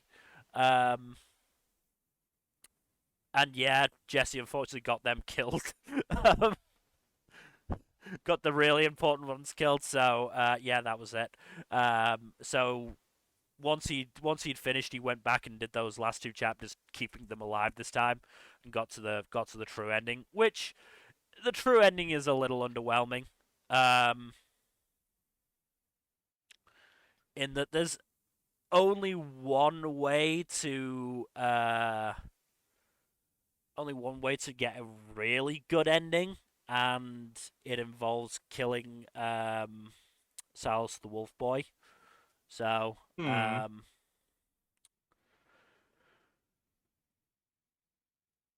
uh, yeah, and not to mention, like, again, I'm taking this from what Jesse has basically said. Like, it's not that inventive in how it does things. Like, there was very much a circus theme that it could have gone for. And instead it just stuck with werewolves the entire time. And the werewolves, honestly, were not that visually distinct from The the Wendigo. Wendigo. yeah. Yeah. I wasn't gonna say the name because we probably shouldn't as white men, but Yeah, um, I'm not, Fair. but yeah, Yeah. ups, yeah, my bad. None of us are Native American. Native American. None of us are Native American, so we shouldn't, be invoking that culture. term. Yeah. Yeah. And yeah, unfortunately, it uses the hard G word for Romani people. Like So it learnt a little bit, but not enough. Um, but at the same time, it was apparently an improvement on Until Dawn. So like, Didn't they also do the Dark Pictures anthology? yes, they did. Okay, I thought they did. The Devil in Me and all that jazz. Yeah. And again, from what Jesse was saying, definite improvement on the games that's come before it, but at the same time, disappointing ending, and kind of disappointing monsters. But I would also say that I quite like the characters in the end for the most part. I liked Ryan, who's played by Justice Smith of oh nice. Detective Pikachu fame. I liked Laura and Max. Like the actors that they got to do this did really good jobs. Like I do think that. Um, but yeah, it could have been better. Is I think the takeaway, and hopefully, if the studio does another game in this vein, they'll have learned from it. But we will have to see on that front. So we will move on. Just give me a second to get the name up. Return to Monkey Island. Oh boy. So I am still in the beginning of this game, but I wanted to include it because it is. If you like classic point and clicks, play this game. Hmm. That's all I'm gonna say. Just play this goddamn game. All right.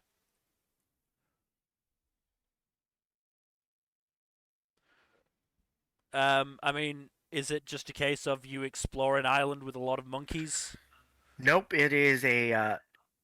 It's it's irreverent comedy. It's a funny point and click, like harkening back to like old Lucas Art Studios Okay. style point and clicks, like the original Monkey Island trilogy, Sam and Max games.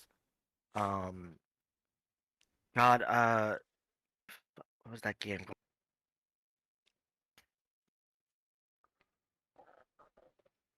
I don't know. The ten. There's like it's like the Night of the Purple Tentacle or some shit like that. Wild. Mm. It's just it's a good one of these. Yeah. And it's a love letter to that era of gaming. Yeah. Just to interrupt, Arcane did win Best Adaptation. Yep, that's fair. As expected. We are getting another Star Wars story or Star Wars game with Cal from the last. I can't remember what it was called. That was always that was I think leaked a little while ago. Yeah. And we're getting Death Stranding too. Yep, that's not a shock. Oh. Considering how much Jeff Keighley loves Hideo Kojima, I'm not shocked. But yeah, if you recommend playing it, then I can certainly see. Playing it, but we should move on to. Again, didn't come out this year, but we played it this year. Road 96. I do think it did get a release this year on like PS4 and PS5 and Xbox and Xbox One. That's why I like also added it because it was just like it got re-released. Yeah. Another game where I really like the story, really like the artwork, really like what they were trying, but I don't feel like goes far enough. I mean, I don't know about you. I certainly haven't gone to the end because I haven't played any more of what we did with Fuzzy on stream. So I don't know how it ends. I did watch the ending, right. And the quote unquote gold ending, like the best ending, is the election. Right. Which is really frustrating. Yeah. Yeah, I can see that. Okay, yeah, it's again it hedges. Yeah. Again, it does some really good stuff.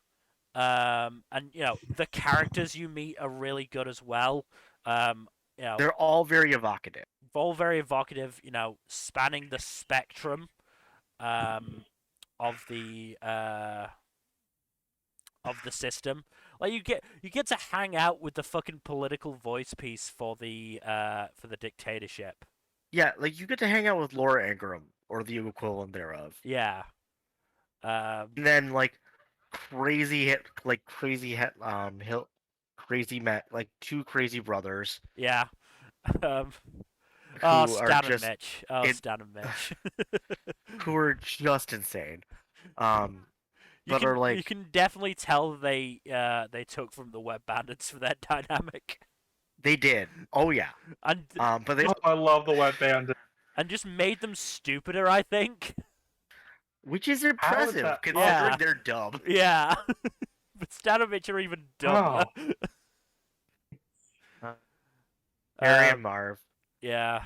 But yeah, like I like the idea of the game. It's disappointing that if they didn't, try and go all the way with it. Do they at I mean, least? like, Is there an ending where you can go full revolution? yeah, no, there is a there are endings for Revolution, Election, and Escape. Yeah. Of the three of them, Election is the most hopeful. Right. It also ends in the least character deaths. Right. Okay. Revolution actually ends in the death of some major character. Okay. I'll have to, try and get back to that. Okay, interesting. Um, then yeah, it is disappointing. But yeah, really, really nice visually. Soundtrack is amazing. Love the Yeah, soundtrack. and like Um, it does really get the point across. yes. Um, like I do think it knows, what it's talking about, and I know, I think it just someone said we yeah, I, can't go. I, I think they, were like, we can't have this, we can't have the revolution ending be the main ending, can we? Like, there's no Like way that'll play. someone said it and they Yeah, just kind of they balked. yeah.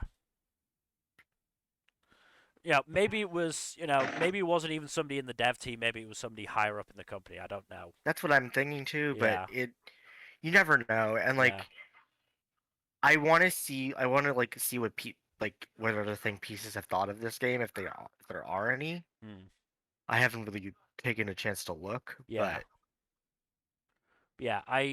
It's definitely a game with some really good ideas behind it. And as I said, characters were really interesting. Some of them were really likable. Some of them purposefully were not.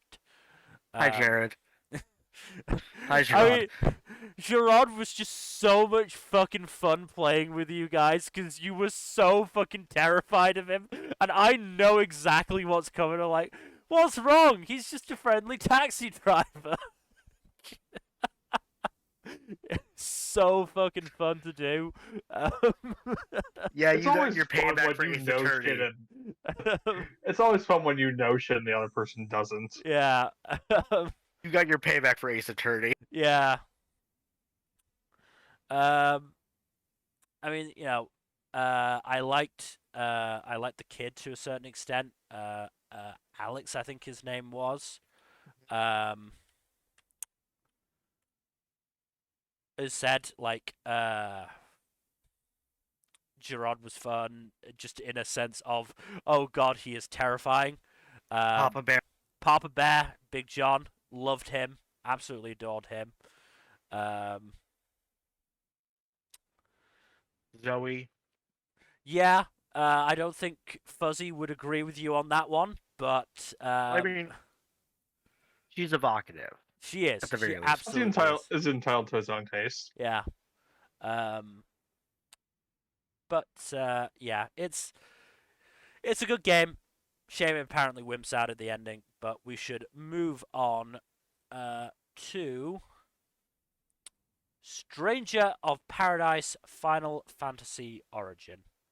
Yeah, this is what if they Team Ninja if they made took Nioh, and then added a Final Fantasy skin onto it.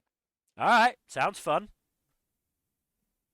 And it recontextualizes the original Final Fantasy game.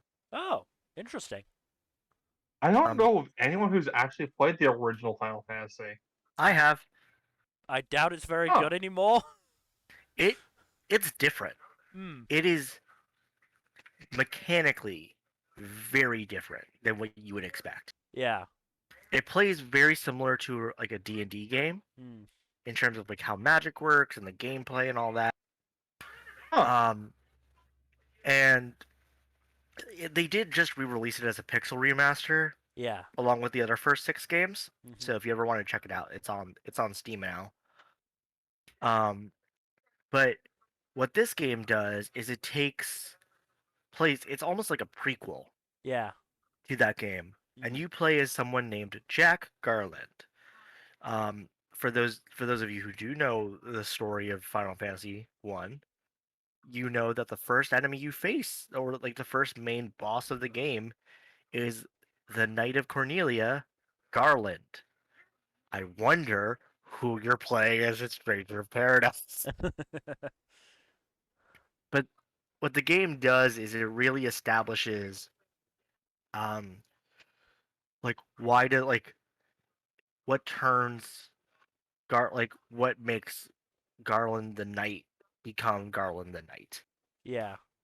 And also like really contextualizes the world and why is it so different from the other Final Fantasy games and Mm. like the other games in the series. Um, and it's a game about it's you have like the game is a Byronic hero. Mm. The main character is a Byronic hero. Yeah. You are following him into tragedy. You know, we all know where this is going, but you just can't help it, and it's the best path forward for everyone. Mm. It's very zero. It's very Zero Requiem. If anyone gets that reference. Oh, that. You mean Code Geass, right? Yep. Ah, okay. So, Boy, uh, that guy. so Like also Attack on Titan ending. yes, but less overtly anti-Semitic. Fair enough. And overall, less terrible then, I assume. I mean, I really enjoyed it because it feels I mean, less like terrible than Attack on Titan's ending. I mean, it's yes. not hard. Um, Yeah, I mean, low bar.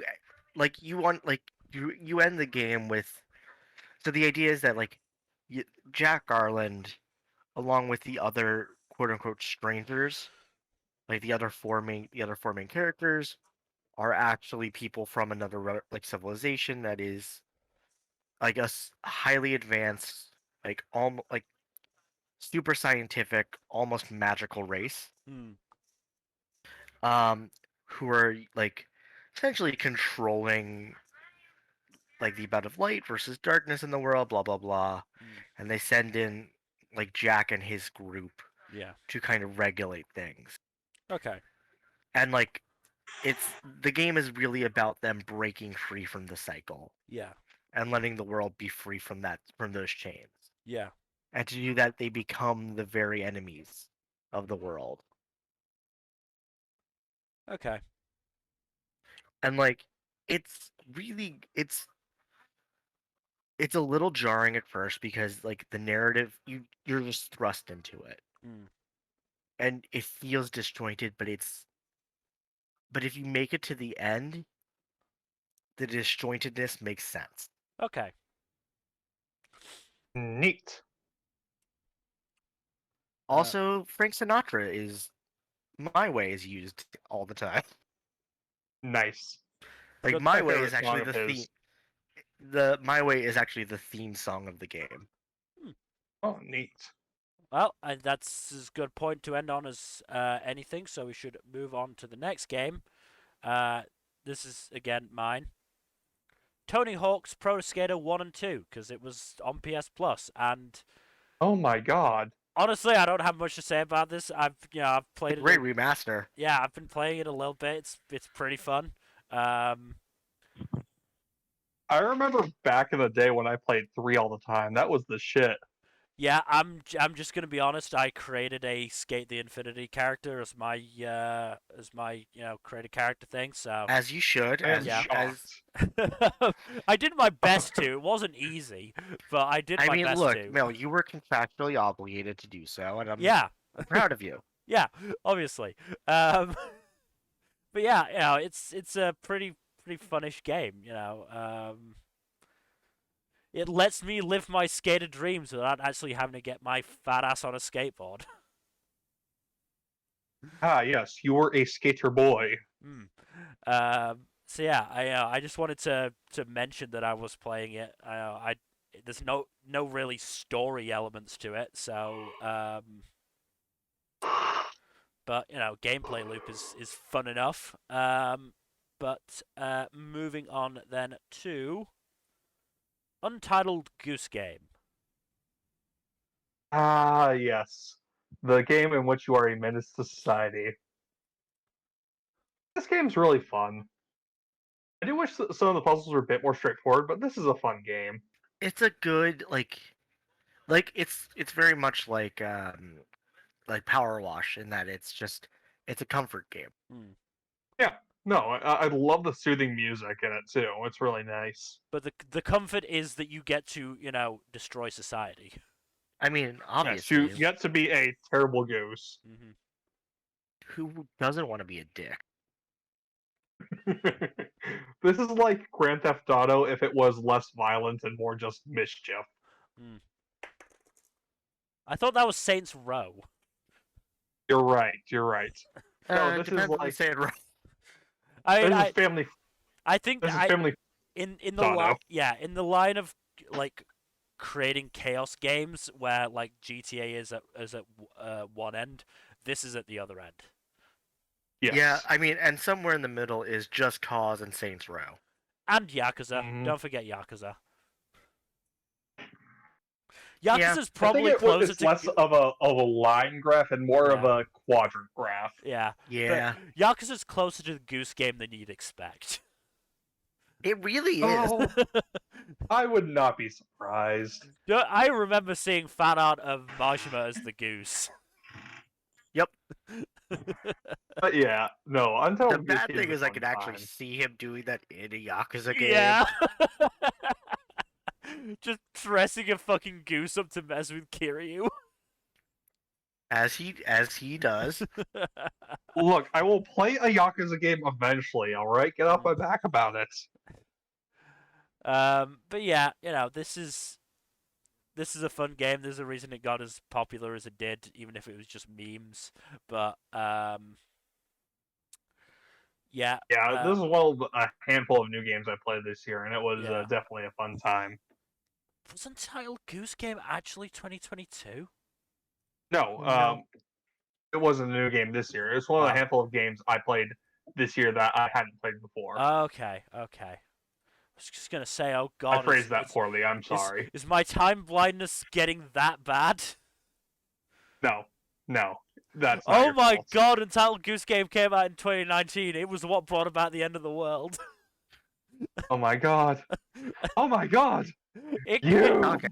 It came out on Windows and Switch in September and PlayStation 4 and Xbox One in December. Like, it brought about Oh the boy. end. A Goose was the one who brought that bat to the market. Damn.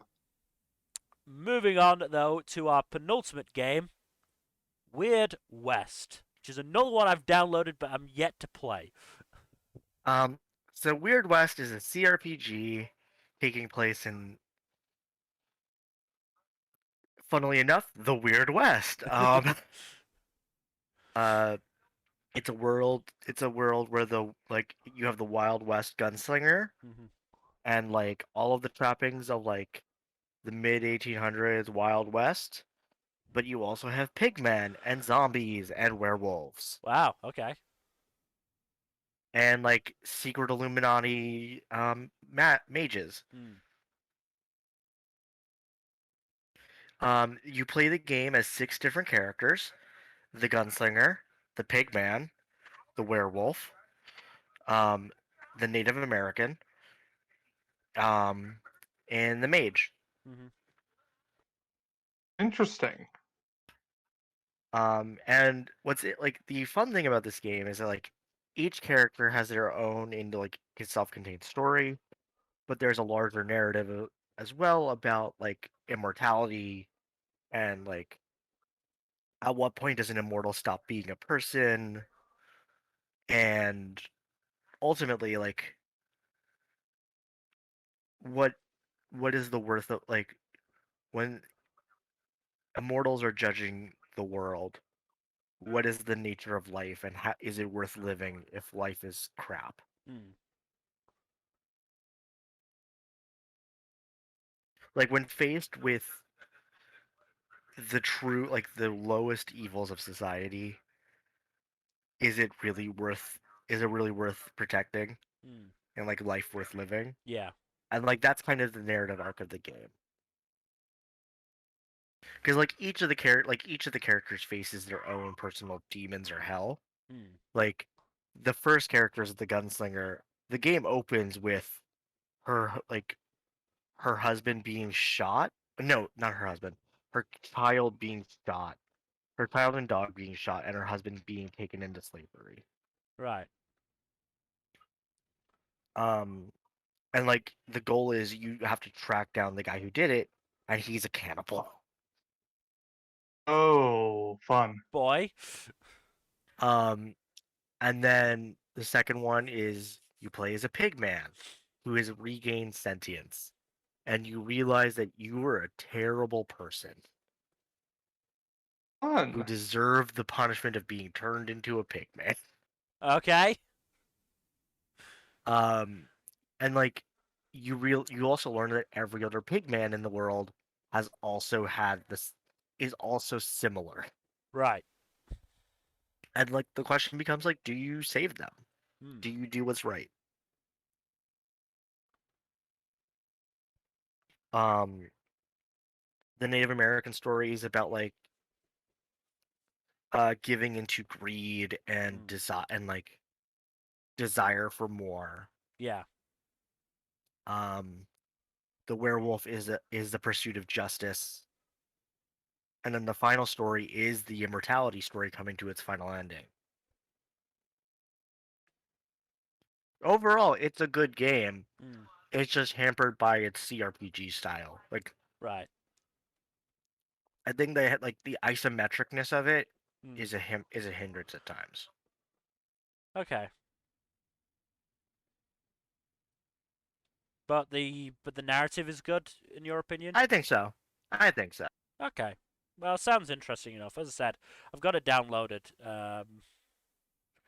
I think it was on the list of games I was considering playing when I picked Persona 4 Golden for a solo stream that ended up ballooning for 6 months. Um, but I'll probably get to it at some point. But we should move on to our final game, Yu-Gi-Oh! Master Duel. This Fun this times. segment is just gonna be me bitching about the state of Yu-Gi-Oh. Um, All right, so we can just mute for about 5 minutes and let you rant. Gotcha. I just look.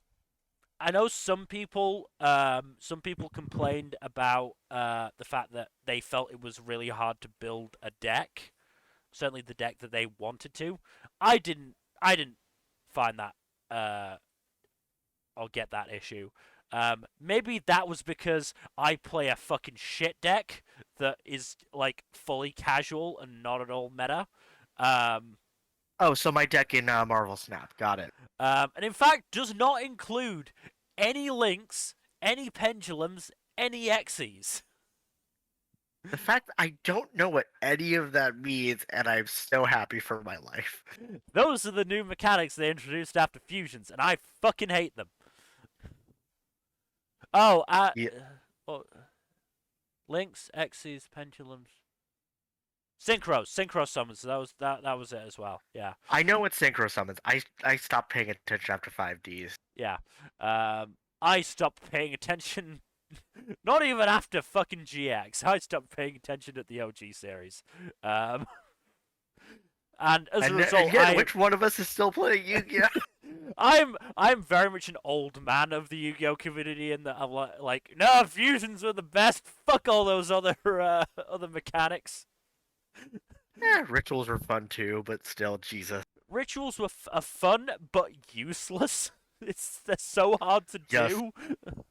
um, and so yeah, my deck is basically half Dark Magicians, which is a legit deck that you can run and be actually good.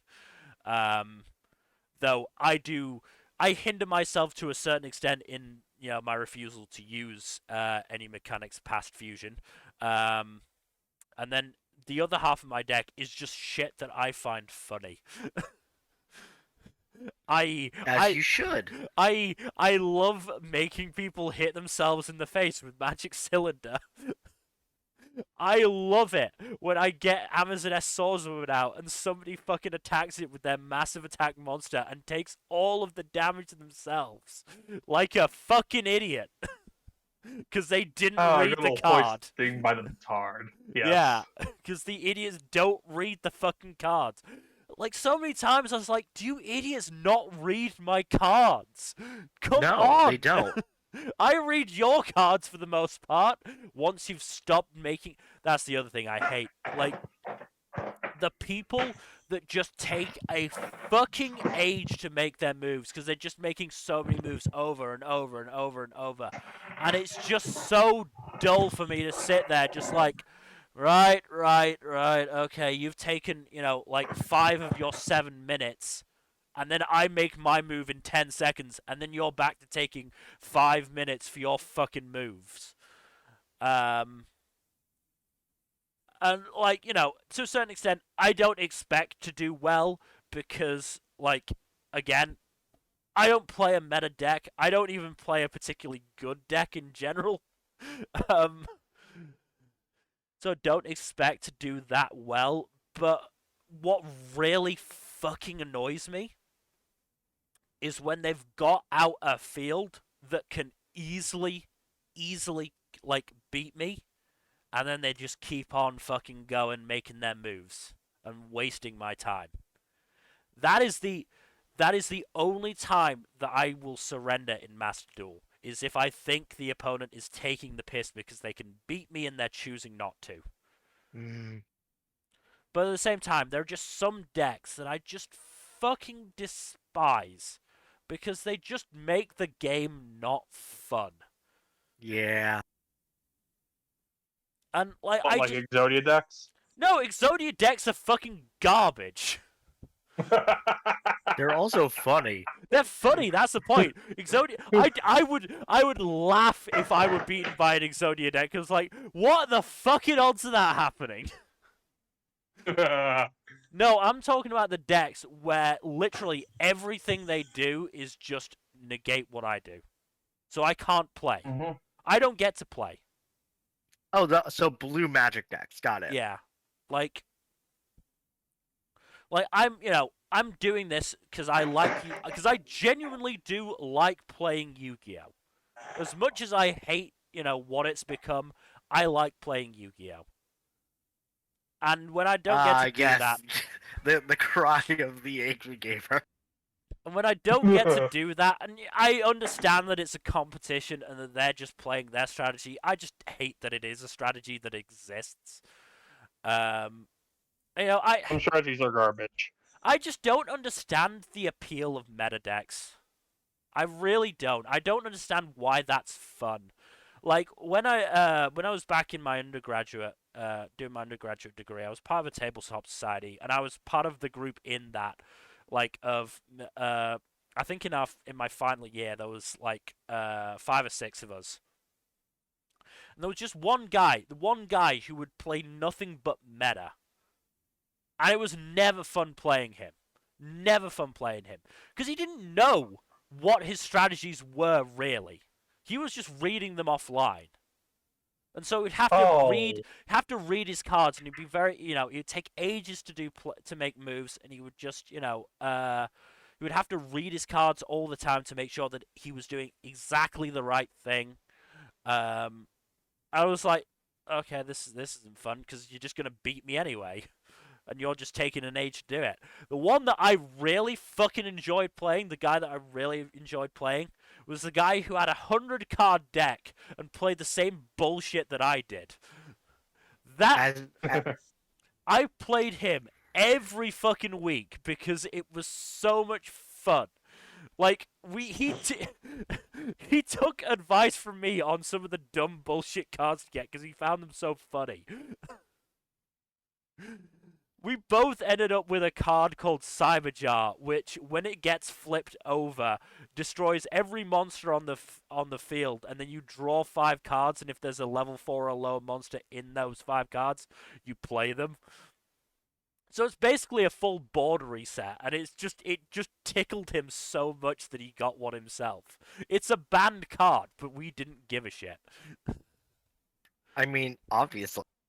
And like, we both had a genuine fear of the other having like a Mirror Force or a Magic Cylinder, and it's just we could just bluff each other with face down cards. It was like, what if that's a Magic Cylinder or a Mirror Force? Fuck. That's the Yu-Gi.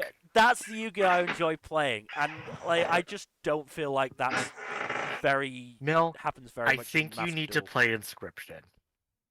Inscription.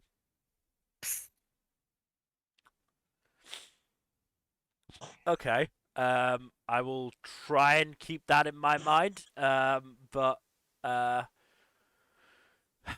yeah, I mean, I've definitely had some fun with Master Duel. I've got a couple of duels saved where my bullshit actually came off for once, and I was really happy. I think I did actually manage to kill somebody with Amazon as Swordswoman's effect. Because again, he was a dumbass and didn't look at what the card did. Good God. Yeah. But yeah, my issue is less with Master Duel in general. I think Master Duel is like, it's a lot better than Duel Links. It's a lot better than Duel Links. Which is more of a traditional gacha style card collection game, I think. Right. Oh boy, gotcha. Yeah. Master Duel is less gacha. As I said, I didn't find it hard at all to build the deck that I wanted. My one gripe is that they don't even let you make the banned cards. I think they are changing that now, though. I need to check. I haven't played it for a while. But yeah, like my issue is more with Yugioh in general than it is Master Duel. So this was more an opportunity for me to gripe about that than really talk about Master Duel. Master Duel is good. I like it. I just wish the game in general was better. That's fair. Understandable. But with that is everything. So thank you everybody for watching. Hopefully you have enjoyed us going over some of the games that came out this year and some of the games we just played this year. In terms of future stuff, on Saturday we are continuing our year-end podcasts. We are going to be talking about manga highlights of 2022. That's gonna be fun. That's gonna have a lot more, actually 2022 stuff. I try, guys. I'm trying. Look, it's not just you; it's us too. You carried us this stream again, so don't worry. Yeah. Yeah, you're actually the carrier also. Sunday, I believe we are continuing on in D&D. We are going to be hunting down the Cult of the Trash so that we can clear our good names that are sort of good. Tuesday, hopefully we can get back to Mass Effect. I've replaced my PS4 controller now, so we can actually do that. Which is good. Excellent. And next Thursday, I don't think we have anything scheduled, especially yet. So we will see. Yep. We shall see indeed. Otherwise, again, thank you everybody for watching. Please do give us a follow here on Twitch and on Twitter, which looks like it's going to manage to survive. At Storytime _net. For now. For now. Twitter for now. For now, looks like it's going to survive. Look, with the transfer striking, you never know. We will see. But yes, follow us here and on Twitter at Storytime _net. And otherwise, we hope to see you on Saturday to talk about the manga of 2022. Good night. Good night. Later.